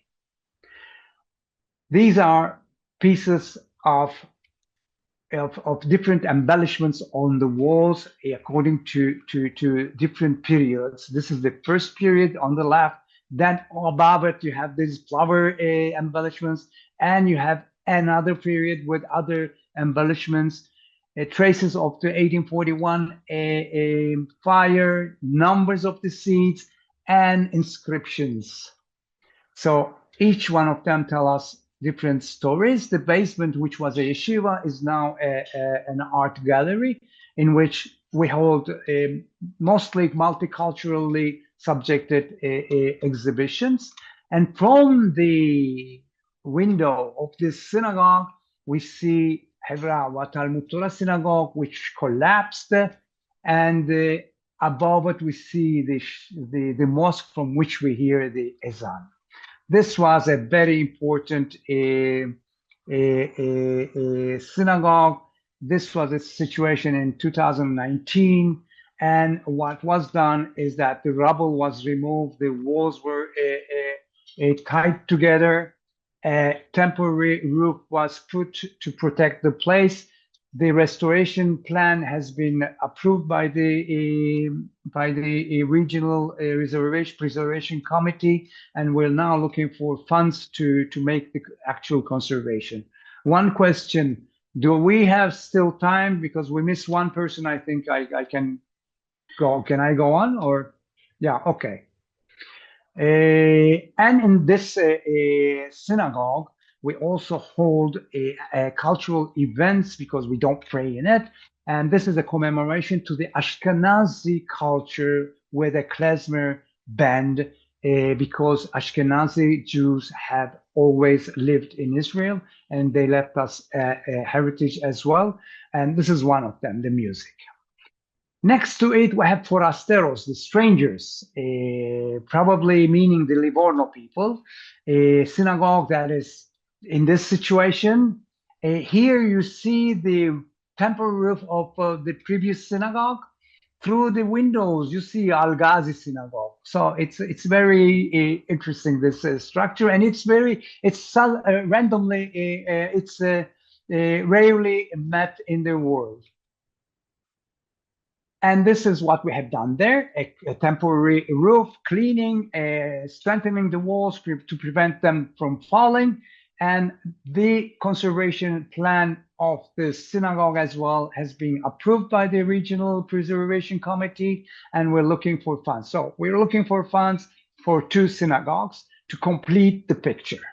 From here, in front of us, in between the palm trees, we see La Senora synagogue. And this wall to the right is the wall of Al-Ghazi synagogue. And those synagogues are separated by narrow passages, as you see, and a walk between them is really very exciting. This is La Senora synagogue. presenting a change, real change in the concept of the not only Jewish people in Izmir, but the whole spirit of the period, because although the original sitting order was along the walls like a typical Sephardic synagogue, and the altar was in the middle, we can still see the marks of it. It was moved to the eastern wall like that, and even the chairs have changed their positions, giving an impression of a school, a church, and this could be because by the time they did this, a big influence of French schools were introduced into Izmir, and at the same time, the Ottoman Empire started steps of modernization, westernization. So we guess that we suppose that it all influenced the architecture of the synagogues as well. What we do there, we don't pray in this synagogue, but we hold cultural events. And then we come to Shalom Synagogue, also one of the first active synagogue like Bikur Cholim, and the only synagogue that wasn't damaged in 1841, so we consider it the most authentic one. It has its story related to Shabtai Tzvi as well, because his teachers were the rabbis of the synagogue, Yosef Eskapa and Yitzchak de Alba, who taught him Kabbalah, who taught him religion, and they also excommunicated him, and Yosef Eskapa signed a decree for his death, but it was never realized. Al-Ghazi Synagogue, you don't know why I say, I don't know, but this is also a synagogue that has the altar in the center, a classic one, and it was built by the Al-Ghazi family, a very prominent rabbis and musicians family. Edwin Sarusi mentioned Ishaq Al-Ghazi from Izmir, and he was the latest rabbi in Hazan. And I am very sorry that I won't be able to make you hear the sound here, but this is in the same synagogue, a commemoration of Ishaq Al-Ghazi and his teacher and fellow musician, the Imam Rakim El-Kutlo, with whom he made music. Okay, and the musicians here are the Turkish radio, television, classical Turkish music musicians. This is a Beit Israel synagogue, the biggest synagogue and the newest synagogue in Izmir. 500 people can come into it, and this is a wedding, but this is a representative wedding in the Sephardic Culture Festival. The bride was already married, and she came with 2 kids she had, and she was very happy to get him remarried. And everybody is a volunteer here. But I put this picture just to have an impression of this synagogue. It's not in the old Jewish quarter, it's in the new Jewish quarter that was established by the end of 19th century. Where we can see this, the only synagogue that according to the principles has menorah next to the Echad, to the Ark of the Covenant.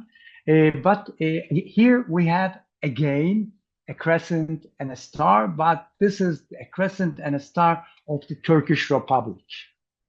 Well, here the question is whether it's Islam or not Islam. And ketubah.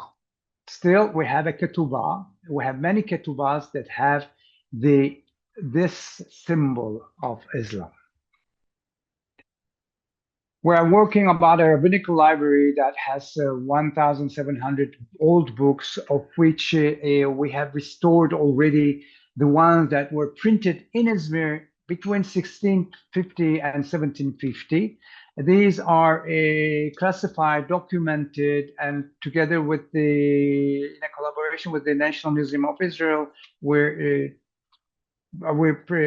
developing a project. This is a collection of ritual textiles. You can enter the website that you will see the address at the end and download the catalog we have made. And we come back to the area to the end of this presentation, where I want to say that our objective is not to build a museum, a building with museum and artifacts inside. Our objective is to develop the whole area as an open-air museum, and having these synagogues, each one of them a different section, and the roads, the streets would be the corridors, because they also carry the memory of the Jewish history here. And we are going on working for that. And I thank you very much for giving me the chance to present. I know that I took double time than what you taking advantage of the absence of the other speaker. Yeah, that's quite all right. Thank you. That's exactly what we wanted you to do. Nassim, thank you so much. What a just fascinating presentation. And I'm sure I'm not alone in saying I can't wait to come visit Izmir and see some of these sites in person. We have some questions, and I think what I'm going to do is try and combine questions from the audience with sort of my own questions. Okay. One of them has to do with the idea of audience, for who is the question from the audience, from our audience here is, well, who is coming to these concerts, these reconstructed weddings? But then I want to broaden that same question and take into account something you said at the very end, that these are not kind of closed museums, paying tribute to a culture that was, but is something about today and is open to the world around it. So who is that world? Who is that audience? Who do you hope to attract? Who is coming? What are regular Turkish Muslim people from Izmir thinking about these projects? Are they coming? How much are tourists involved, and so on? Mm-hmm. Okay. Well, actually, it has, I think, to my thought, two dimensions. I mean, the question is for whom you do what you do. And first of all, personally, I do it for myself, okay? But as a representative of the community, Jewish community of Izmir, okay? It is for the Izmir Jewish community. But the Jewish community actually knows more or less what's there. It's not for that. There is a need of feeling pride, feeling appreciated by yourself. I mean, appreciation in what I'm doing. I mean, there's a need to that. Why? Because Sephardic Jews, Turkish Jews, for a long time have, in their words, enjoyed the tolerance of the Ottoman Empire, the tolerance of the Turkish Republic. Even when you say tolerance, right, actually you put yourself in an inferior place, because tolerance needs somebody that tolerates and somebody that is tolerated. And the thought is that we don't want to be tolerated, we want to be respected. So what we are doing for the Jewish community, when it is getting known by the larger society, produces a sense of pride, a sense of, look, we have done this and this and this, because it's not only about the synagogues, it's full of print houses, and it's full of schools, and it's full of commerces. I mean, establishments of commercial establishments that contributed to the development of the Izmir port city, etc. So to adopt this feeling of that you are an important community in this, okay? That's self-appreciation, the other one is to get to let the others, not Jews, know what is your life like, what are your traditions, what do you believe in, how do you celebrate Shabbat, how do you, even if you were not religious, okay, so people know about you. Therefore, if people who come to visit, a lot of non-Jews come to visit the synagogues, for example, the Jewish heritage sites. And there is a festival, it's a Sephardic cultural festival that we didn't talk about, but it's a part of this effort. And it was established in 2018. And most of the visitors are Muslim Turks.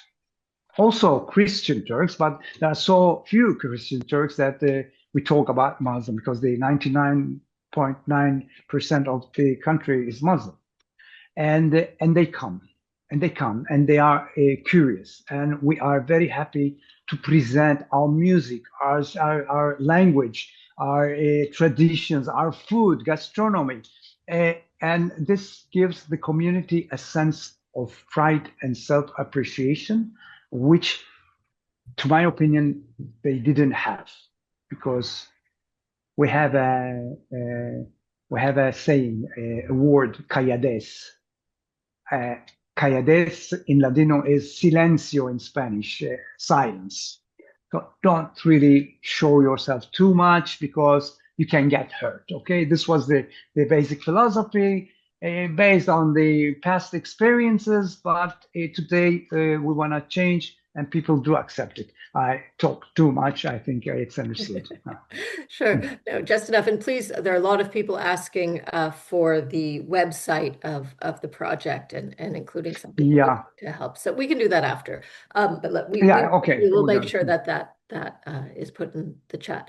There are many questions coming in about the physical structures themselves, including several about whether you have a mechitza, a separation between men and women, which leads me to ask a larger question of are you changing the structure in any way? Are you trying to recreate what was, or are you renewing it for modern use? Or what are the models you're using for the physical space? Okay, now we're against reconstruction. Okay, we did it once and we don't want to do it anymore. We are for conservation, as you have seen in this Etz Chaim synagogue, and the rest will be done in the same way. Conserving this different, I mean, the layers of its history, you know. And about mechitza, which we call Azrat Nashim, which is the women's gallery. It exists in every synagogue except one. We don't know why, but except one. It exists. But they are not used today in the old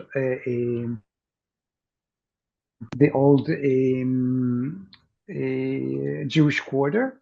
But it's very paradoxical, you know. History doesn't go in a linear way, because there's the newest synagogue in the newest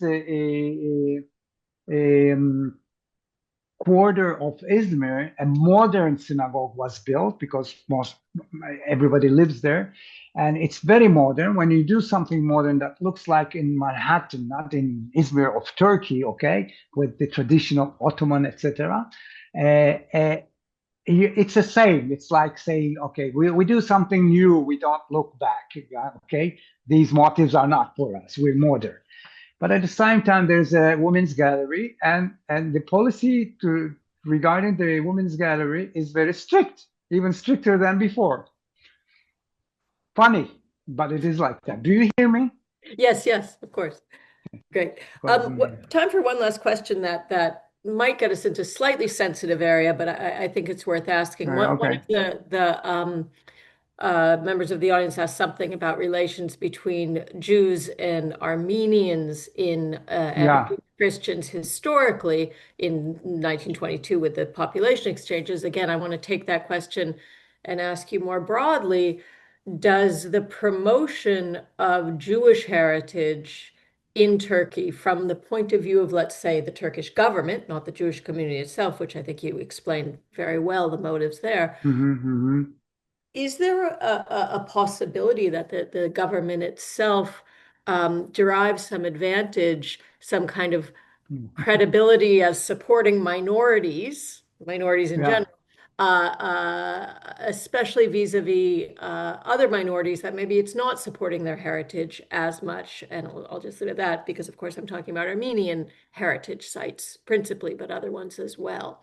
So from the point of view of the Turkish government and its treatment of minority sites, especially this Turkish government, how does Jewish heritage fit in? Well, yeah, good question. Good question and complicated question.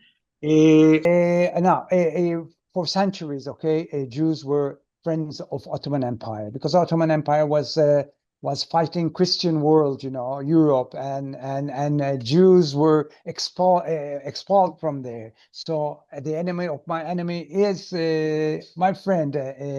Logic. And it went into, yes, I mean, the Jewish community in a way was used as a card because there is a strong Jewish lobby in the United States, and how do we get there? It's a good case, in a Muslim country that Jews are well treated to show that yes, of course there is such a use. Of course there is such a use.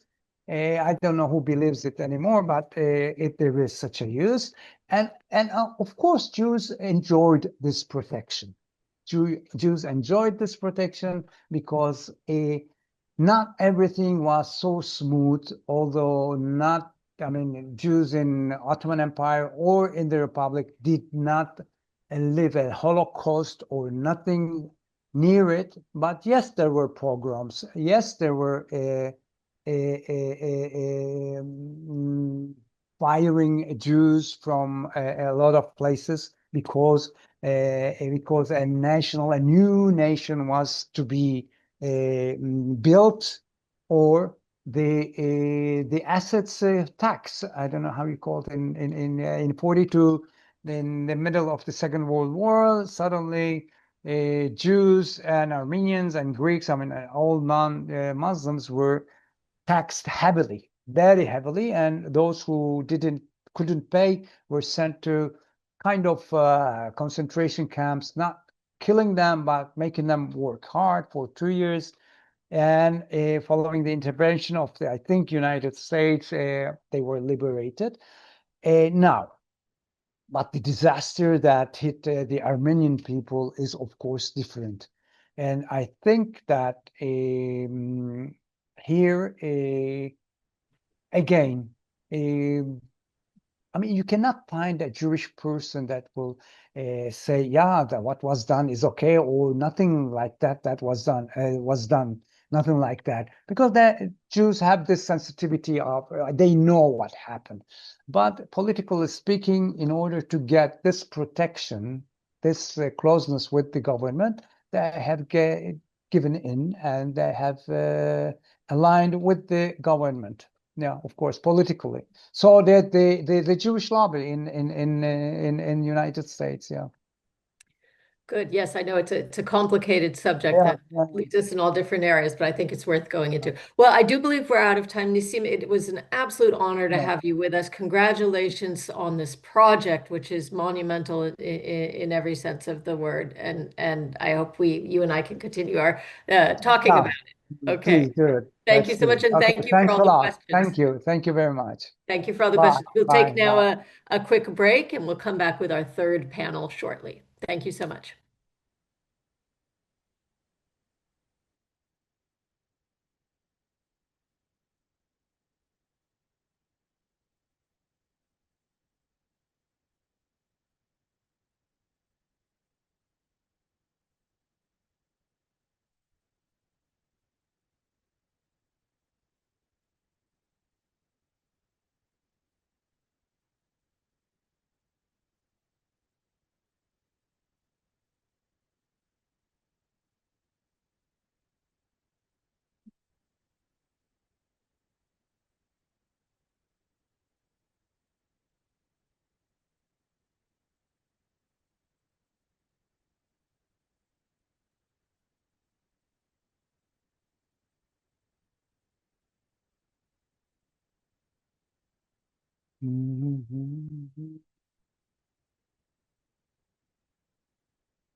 ومسكلم يزيو كزوارا روكيا ومزدك يا ربي ككو خويم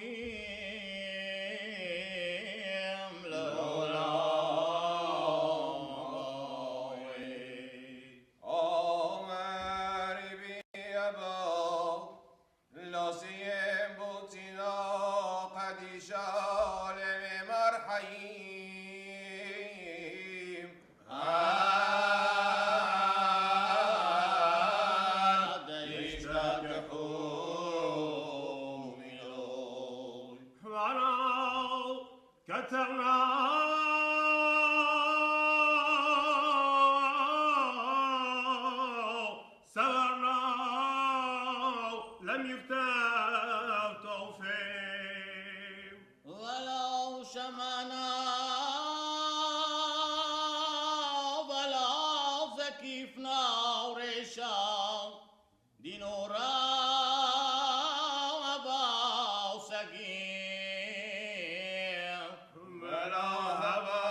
Okay, welcome back.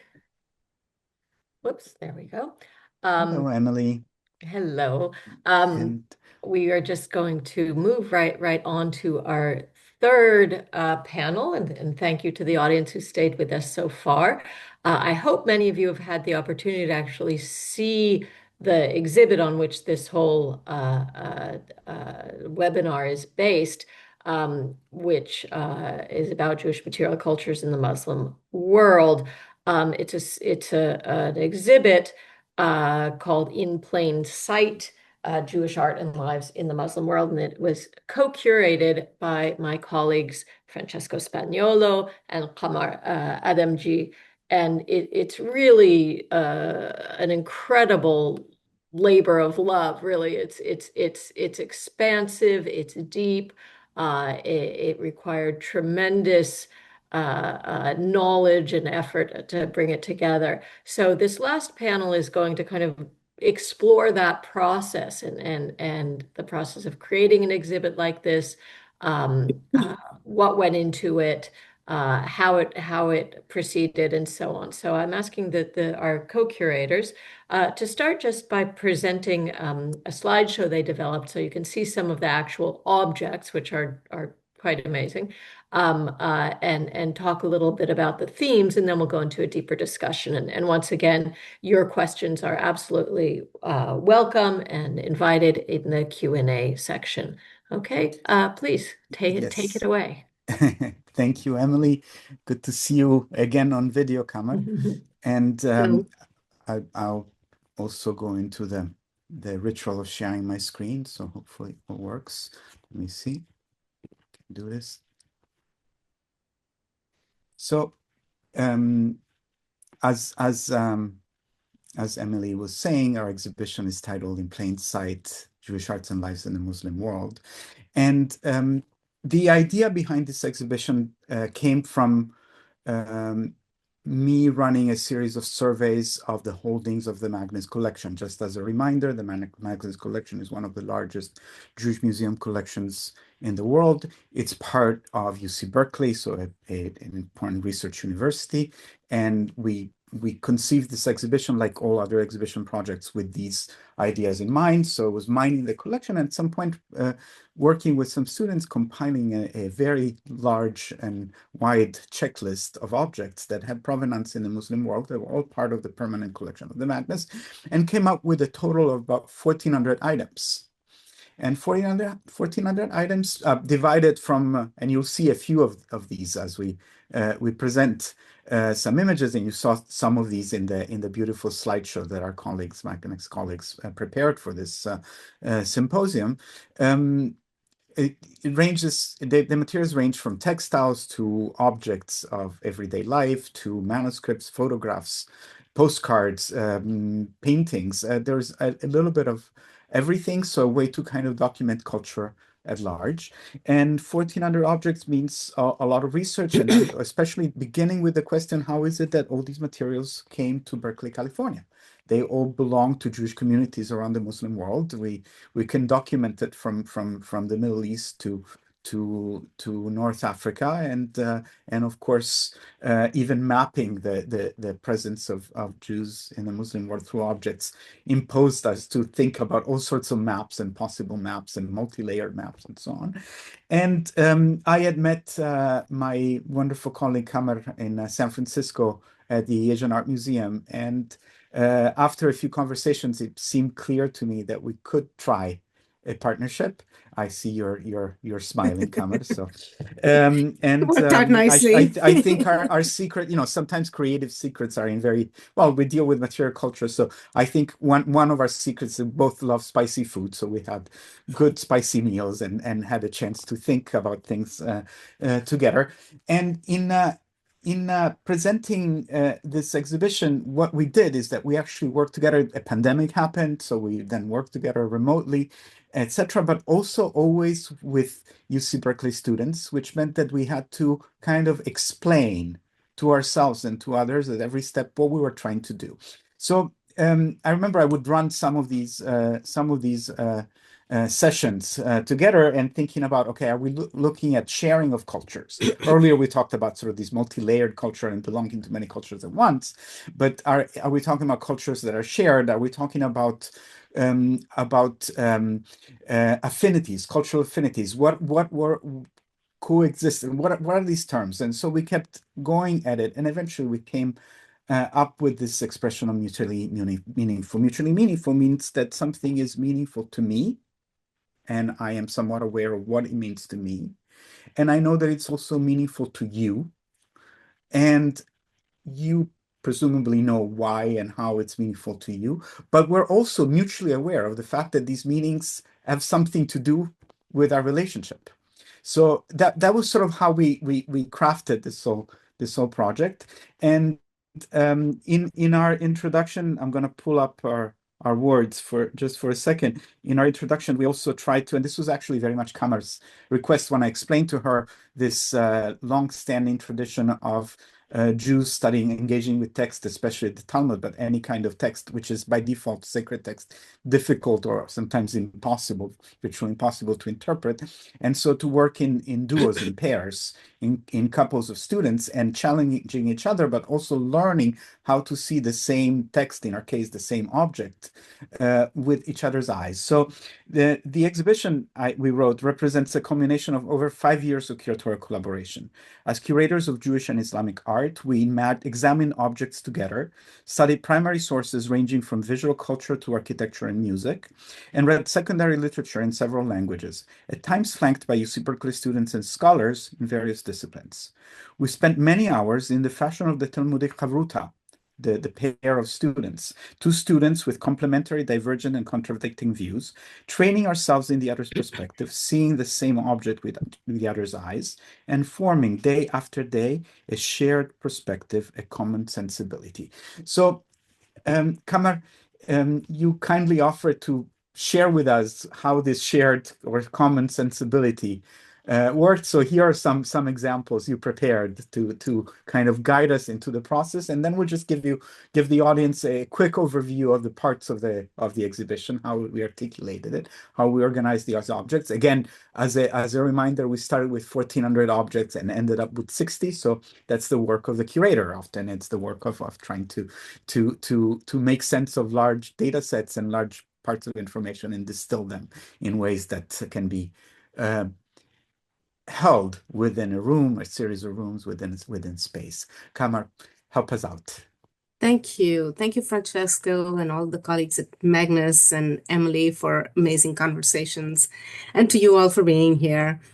Francesco just touched on, some of the shared interests and our shared yet overlapping ways of thinking that reflects itself in this exhibition. And I'll just show you a few slides of objects from the collection and from that are on display that kind of speak to some of the conceptual challenges that we posed ourselves with and systematically worked through them, but also how these two different ways of disciplinary backgrounds and what and our the worlds that we knew came together. As one can imagine, in a topic of this type, there are a few kind of tropes that get bandied about. In the previous presentations between Mostafa's work, Edwin, and Nassim, some of those kind of words came up, and I think many people already recognize how problematic they can be. Identity, influence, borrowing. Those are things that keep coming up. And right there, when just that before I even say much about the slide, the question can come up: who is influencing whom? And that turns out as very quickly enough to be an inadequate way of thinking about things, because right there it assumes two or more parties with unequal power relationships of an influencer and an influencee. And so instead, thinking about the concept of mutually meaningful or of selective adaptation can be a more interesting and richer way of looking at these objects. So, for example, the Torah Ark curtain on the right, 18th century Turkish, when I was looking at this with Francesco and Julie, the collections manager in storage, the first thing I was like, oh, wait, this looks like a prayer rug from the Met's collection that I already knew quite well, which to the point where there's this kind of vase of flowers right underneath the lamp, hanging lamp, which struck my attention. And as you see that image there. And once you start unpacking those, you can think about all kinds of other associations of, the central feature in a mosque, which is the mihrab, which marks the direction towards Mecca, with across the Muslim world, and over time shown often as an empty, shallow niche, sometimes with a hanging lamp in front of it. Or one can go back even further to the synagogue in Dora Europos and see the regional use of the form. Or also, one could even go back further to Greco-Roman antecedents and whatnot. So what we had to keep also holding ourselves back on is to think about these not only in this broad sweep, Joseph Campbell type of, all is one and everything is universal, but rather to look at the specificities of time and place and local, regional use of motifs, so use of visual language, as well as to see not just the use of motifs and formalistic surface level affinities, but rather what we're seeing here is conceptual and deeply symbolic elements of the use of light, a reference to actual architectural spaces, which can, Francesco, can you advance one more? And, physical, this is just one example of a mosque prayer hall from Cairo, where you can see the references to physical spaces, their own layouts, and the role that they play within religious, congregational, liturgical, and devotional lives of their adherents. And next slide, please. In this, here's another example on the right is a ketuba from Iran, which, again, me coming with my Islamic studies and South Asian studies, art history background, I'm looking at it and it was like, oh yeah, this looks normal. Sure. And then I learn that wait, a codex form or a bound book format of a ketuba is not it's not that common in the world of ketubas.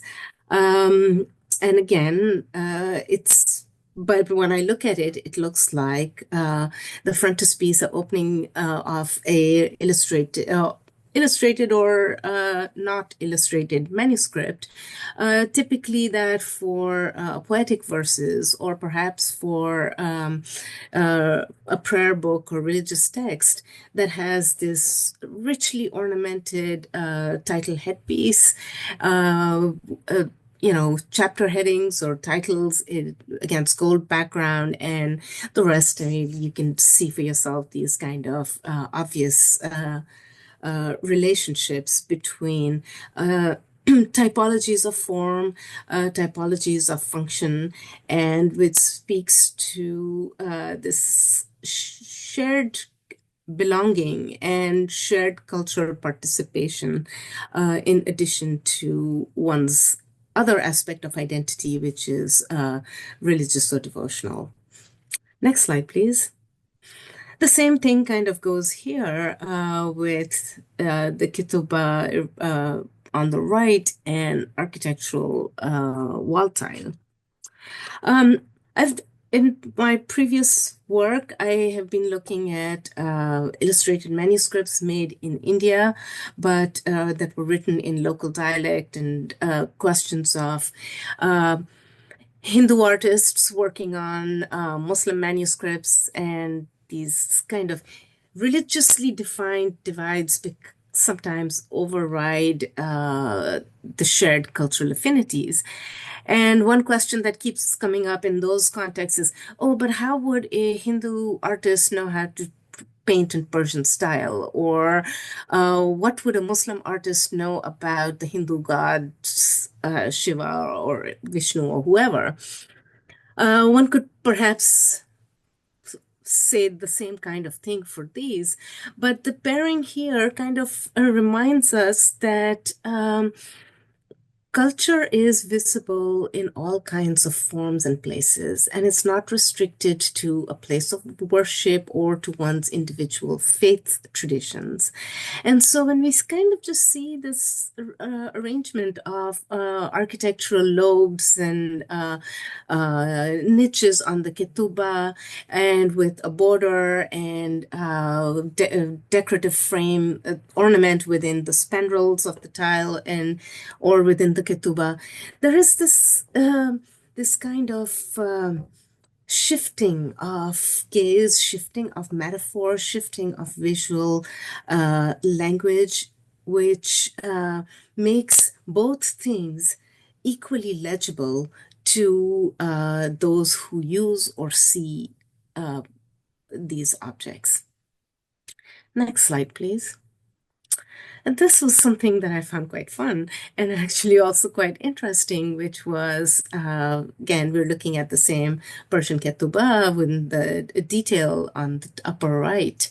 Again, I see it, and I see or saw Shira Khurshid, the Persian imperial insignia, particularly enforced or that became the emblem of the Persian Qajar dynasty in the 19th century. And then it's like, oh no, but of course it's the line of Judah. And so when this, just to unpack this one particular motif of this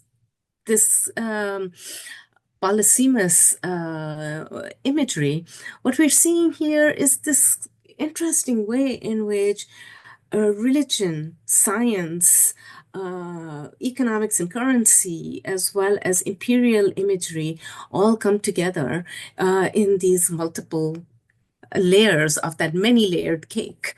And so, and yet it is a very distinctively Iranian thing, as opposed to not, you know, you don't see the Shira Khurshid in quite the same way in India. It doesn't have a place.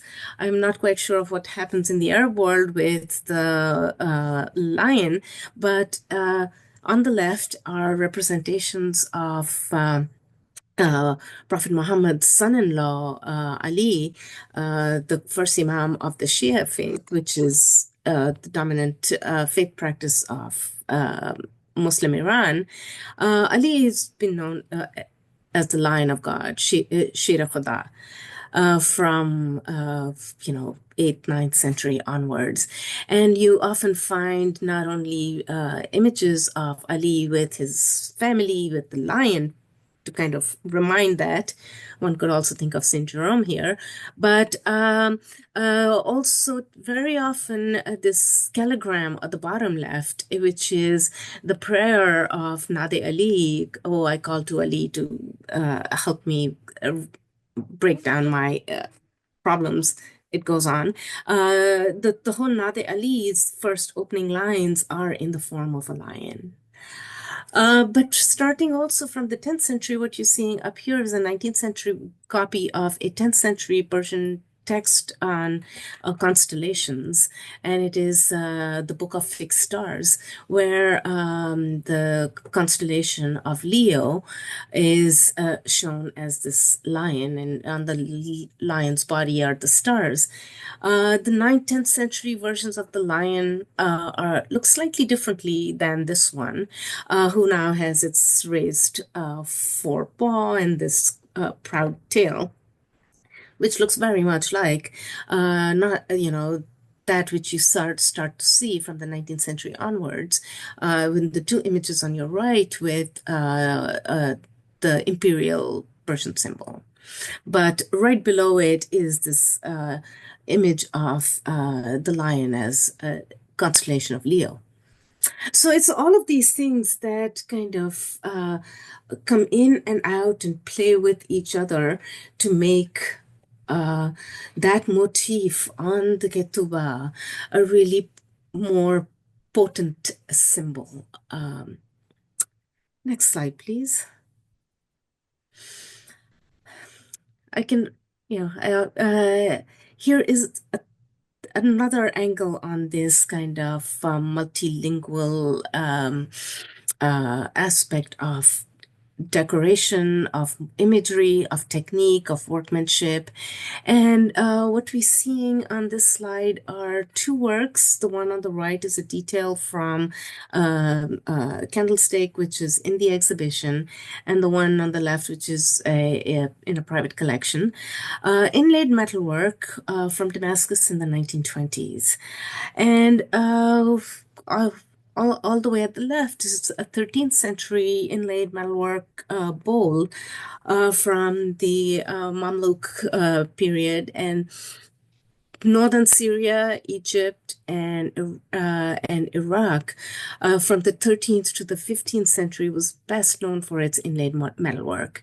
But it's in the 1920s where there are treatises that talk about the sad state of crafts in Damascus by the turn of the century, modernization in the preceding decades, changing tastes, and rising costs, loss of patronage in the old ways, had caused a dwindling of the craft trade.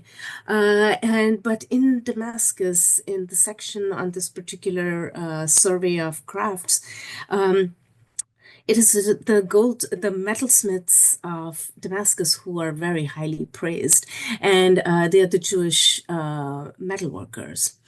But it is also at this time, around a few decades prior, where with the emergence of modernity, very broadly speaking, royal private collections become public view, and artists and craftsmen of all kinds are going to see these, and there's a revival of this 14th Mamluk and Ayyubid period crafts, which here you can see on the right with Hebrew inscriptions and on the left with Arabic inscriptions. So craftsmen making these for different audiences, who are also using them for different functions, but also within a shared culture. Last slide, please. And I'll end with this, the talit bag with the prayer shawl bag made for as a present.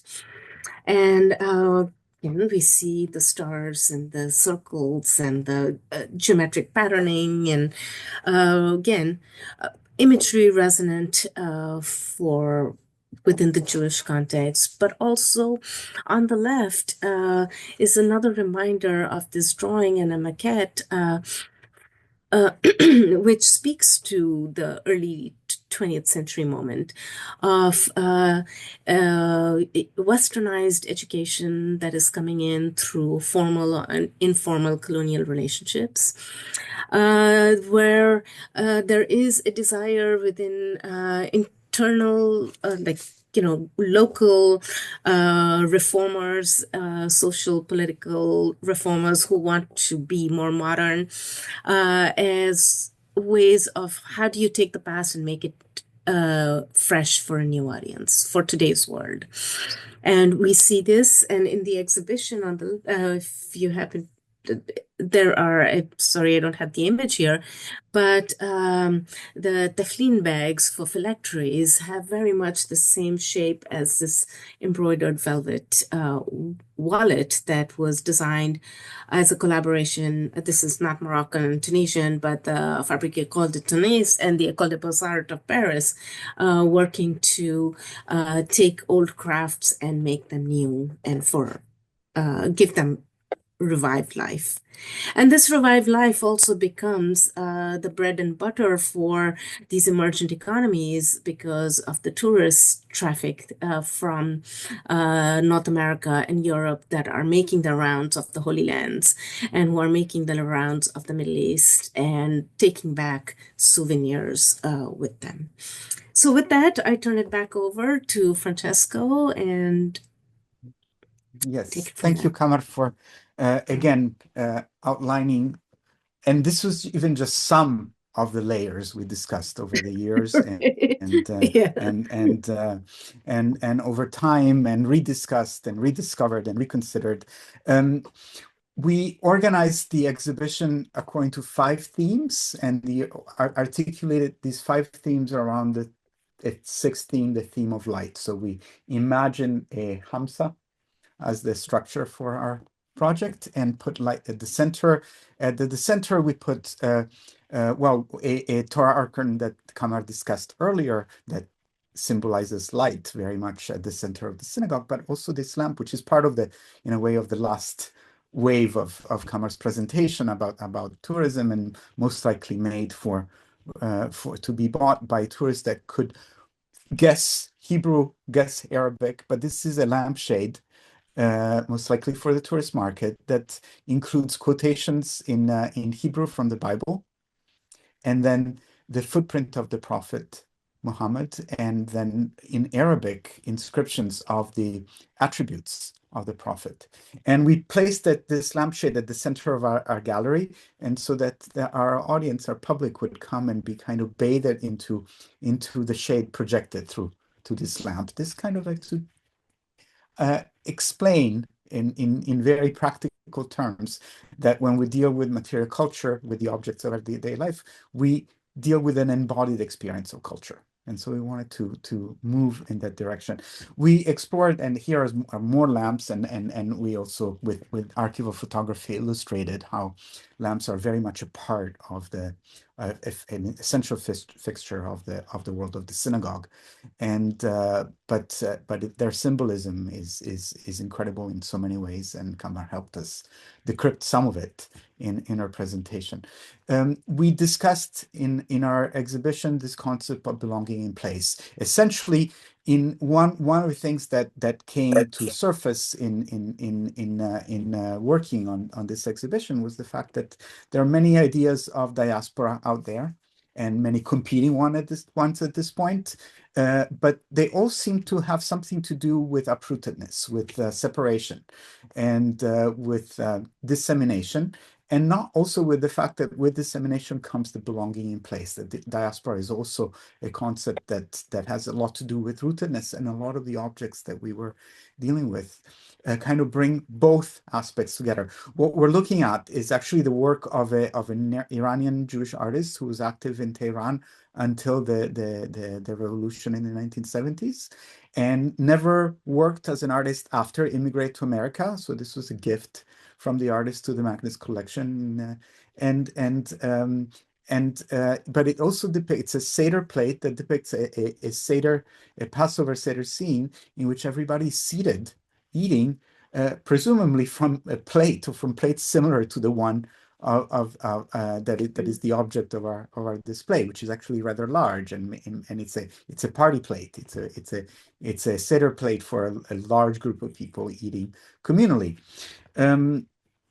We included in our exhibition some excerpts. So here you can sort of see a direct one, basically on how people eat, and we used in this case the travelogue was a Hebrew travelogue from the late 18th century by Shmuel Romanelli, who was European, born in what is now northern Italy, but wrote in Hebrew and spent 3 years in Morocco and wrote extensive annotations, commentaries, documenting his trip there and really describing material culture, the everyday life. And so we integrated our display also with quotations from this travelogue and hear about how people eat together communally.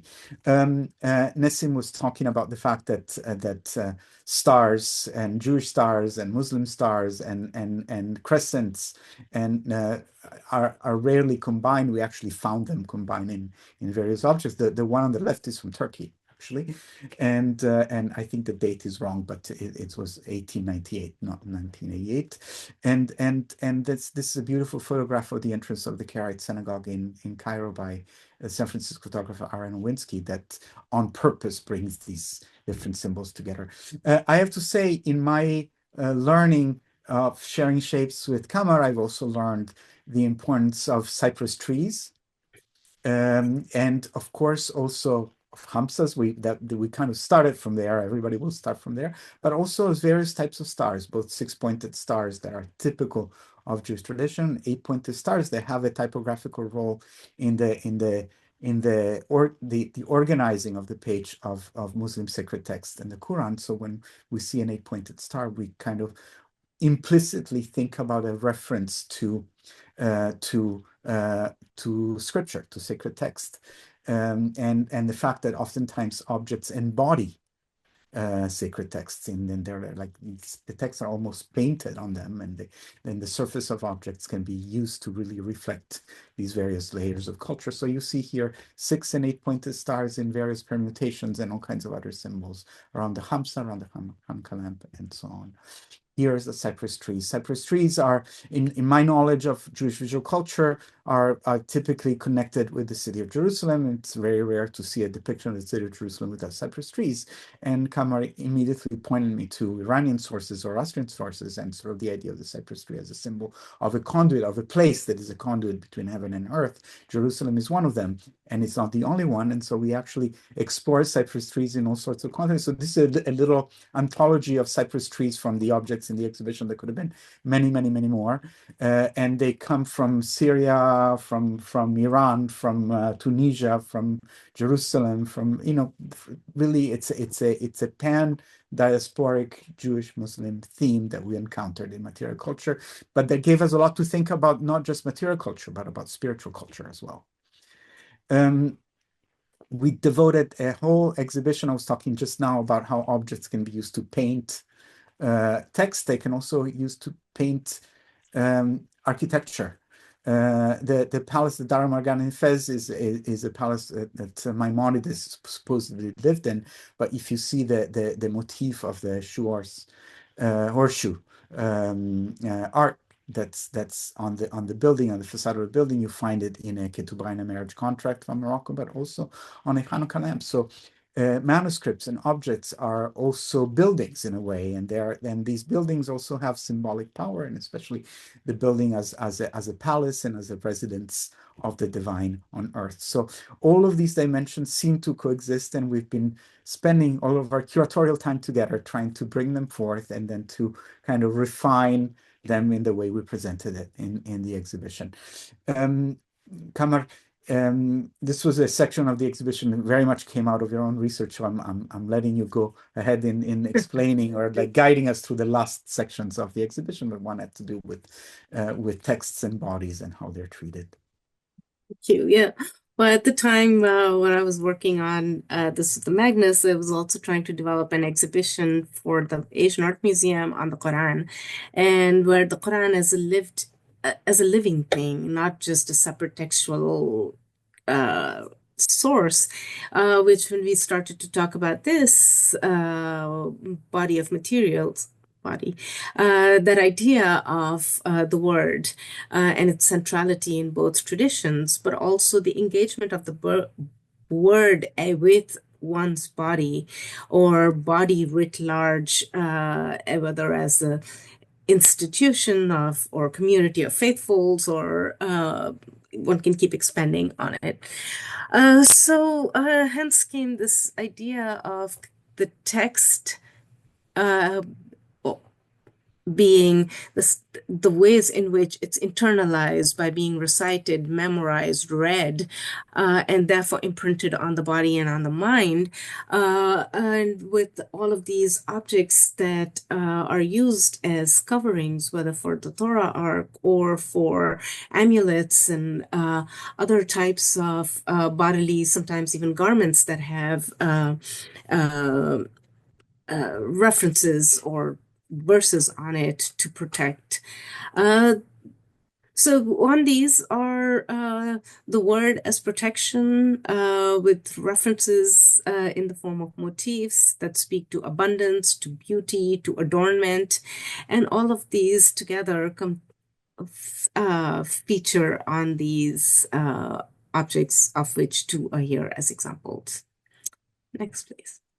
And last but not least, Qamar, you already guided us through the whole idea of the revival of the Mamluk period in the modern era. Yeah. But if you want to say something about this camel-shaped lamp, which we find in other collections and out there, with the top is a screw-on top, so it can be changed easily from having a six-pointed star to having a crescent or another symbol, depending on who the tourist buyer might be at that time in the market.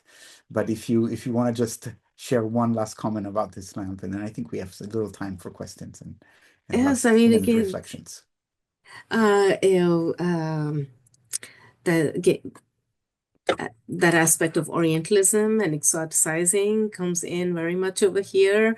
This lamp, I remember you did not want delightful to include mixed it in the feelings about it. exhibition. No, I did didn't. not want it in the exhibition. I thought it was rather a difficult object for me visually. And the more I started to think about it, the more I grew to really, really enjoy it, because it really speaks to the self, the other, the many others, as well as ways of making memory in the form of souvenirs. You go someplace, you buy something, you bring it back, and it reminds you of that fabulous place you went to, and that I don't know, I still have problems with those beaded hangings, but it just makes me think of all those 19th century Orientalist tropes of dancing harem, harem scenes and whatnot. But nonetheless, it's really speaks to its moment and to the versatility of its craftsmen, and taking upon the past and bringing it into the present. So thank you. Thank you very, very much. I will stop the presentation, and here we are. Emily. Sure. Hi. Wow. I'm just I've seen the exhibit so many times that I'm still in awe every single time. Simple question. How did you go from, what was it, 1,400 objects to 60? Let me also emphasize again that those 1,400 objects were not curated from somewhere else. These are in the collection of the Magnes. But how did you whittle it down? What did you do? What was your criteria? I think if I can begin and answer, Qamar, then please. Yeah. But I think that's also often the work of a curator. When we work with sometimes large bodies of objects or materials, and we kind of think about how to pare them down. From my experience, the process is always both complex and fraught and full of questions and self-doubting.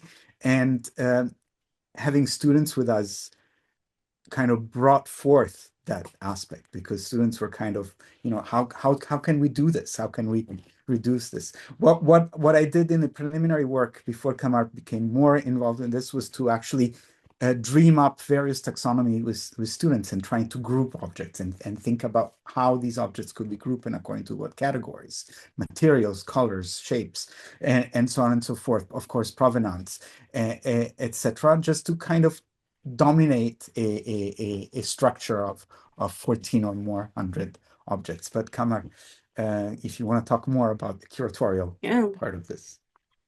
Yeah, it is indeed that uh, at least for myself, I go first by look.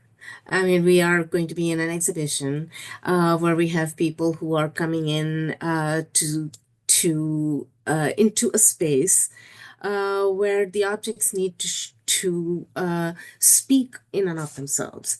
In an exhibition, one typically has, I mean, the Magnus was a little generous with but every, typically you have 75 words that you can use on a label to talk about the artwork. And at the Asian, at even here at the Met, your big text panels, the main entry one is 200 words, 250 tops, and the shorter ones for each section are significantly shorter.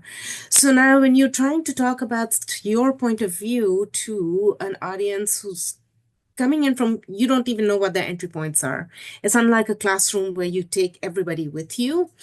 Uh, and and so the visuality of the object needs to make sense and to be eye-catching. So that was one key criterion. Then it had to relate to other things around it with enough familiarity that you can build into the appearance so that after a viewer looks at one example of whatever, an arch, next time you see it, you recognize it, and then you can probably go someplace else with it and notice something else. So to balance the familiar without becoming monotonous and is without being able to dismiss it. Oh yeah, I saw an arch there. Okay, fine. I don't need to look at this. I'll move on. Along with some new ideas, new elements so that it brings you back again. So managing this repetition of familiar, unfamiliar, old and new, and novelty that can also take a person through the pathway that you have, your ideal pathway, because you can't control what people look at and how they move in a space. And yet people in exhibitions typically come in, open that book on chapter 3, read line 1 of paragraph 25, and then tell you, oh, but I don't get what you're talking about. This makes no sense. It's like, yeah. So if I can add just one more thing about this, which is that I think in terms of, it was two of us making these selections, and I felt that the process was incredibly smooth. Yeah. But I think it was smooth both because I guess we had met beforehand. It was a choice to work together, so we knew we had certain affinities that were compatible, but also because we did spend a lot of time just talking, going through objects, thinking, rethinking, etc., so that eventually the final selections were sort of natural in their own right. There was very little second thought by the time we were at the point of production. I should also mention that we've had also great colleagues, in particular Julie Franklin, that Qamar mentioned earlier, the registrar of the Magnes, David Sullivan, the preparator, and Carol Jung, the designer, who really helped us kind of keep the process going. Yes, you were saying, Qamar. No, so on that note of, you just mentioned Carol and the design process, that's another moment when you realize that, oh, wait, you need to rethink. And I remember we cut down the object list from whatever, 100 and something down to 60 or 70 or close to 100 to further down, because you start to map things out into that physical gallery space. And it's like, oh, it's gotten really squeezed here, or this doesn't fit. So then how do you go through another round? Yeah. Well, you did a tremendous job. Absolutely. It's quite amazing. I think we have time for one last question. I'll ask a sort of poignant question, which is, has to do with the vagaries of history, and that when we're talking about Jews in the Islamic world, we're talking about a sort of present absence or an absent presence. In the sense that they're no longer physically there, is certainly not in the numbers that they once were. Some communities like Iran, like Turkey, like Morocco, still have functional Jewish communities, But even those are a mere shadow of what they once were. And then in other places, you have virtually no Jews left. Yet there's a symbolic currency to, perhaps the idea of the Jew in these places in the Islamic world today, certainly, and with these exhibits. So I wonder, to what extent did that? I mean, did you have to at any point deal with that, with what appears to be the end of these communities, or at least the diminishment of these communities? Was that hanging over this exhibit in any sense? How did you deal with that? That sense of present absence? Qamar, would you like to go I first? was going to say, why don't you take it? Because I come, no, the reason why I say that is because I come to this material primarily as an art historian, and not from, I was not even thinking about all of these questions that you asked until I got further along into this project. This was not my, I mean, my, in my sphere of consideration. It was, unfortunately, I regret to say that now. I mean, regret to say that, but I feel like I can say it now because that is part of the learning process. And that is indeed the type of outcome we would hope for projects like this, whereby you expand your own frame of thinking. So, therefore, back to you, Francesco. Well, I think, the years that preceded this project were also years of interrogating the Magnes collection about its provenance. In reality, it's a broader and complex topic about Jewish cultural heritage worldwide, period. For all the reasons that we both know and that we are not, sometimes reasons we don't know so well.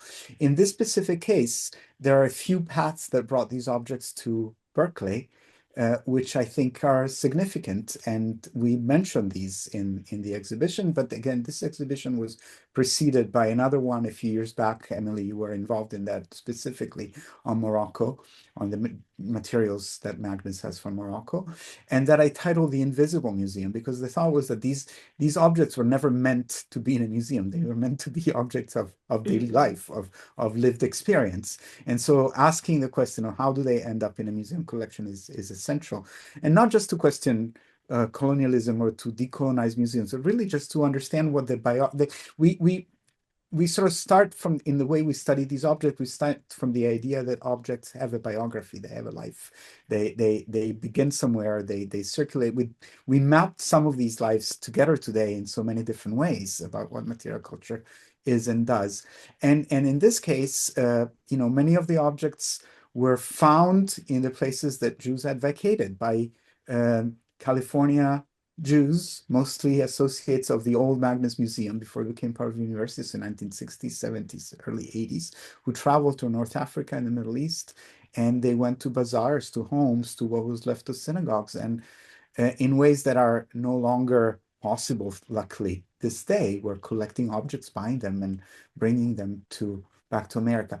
Sometimes, instead, these objects were carried by migrants or refugees, depending on the Jewish migrants or refugees, depending on the situation, on the occasion.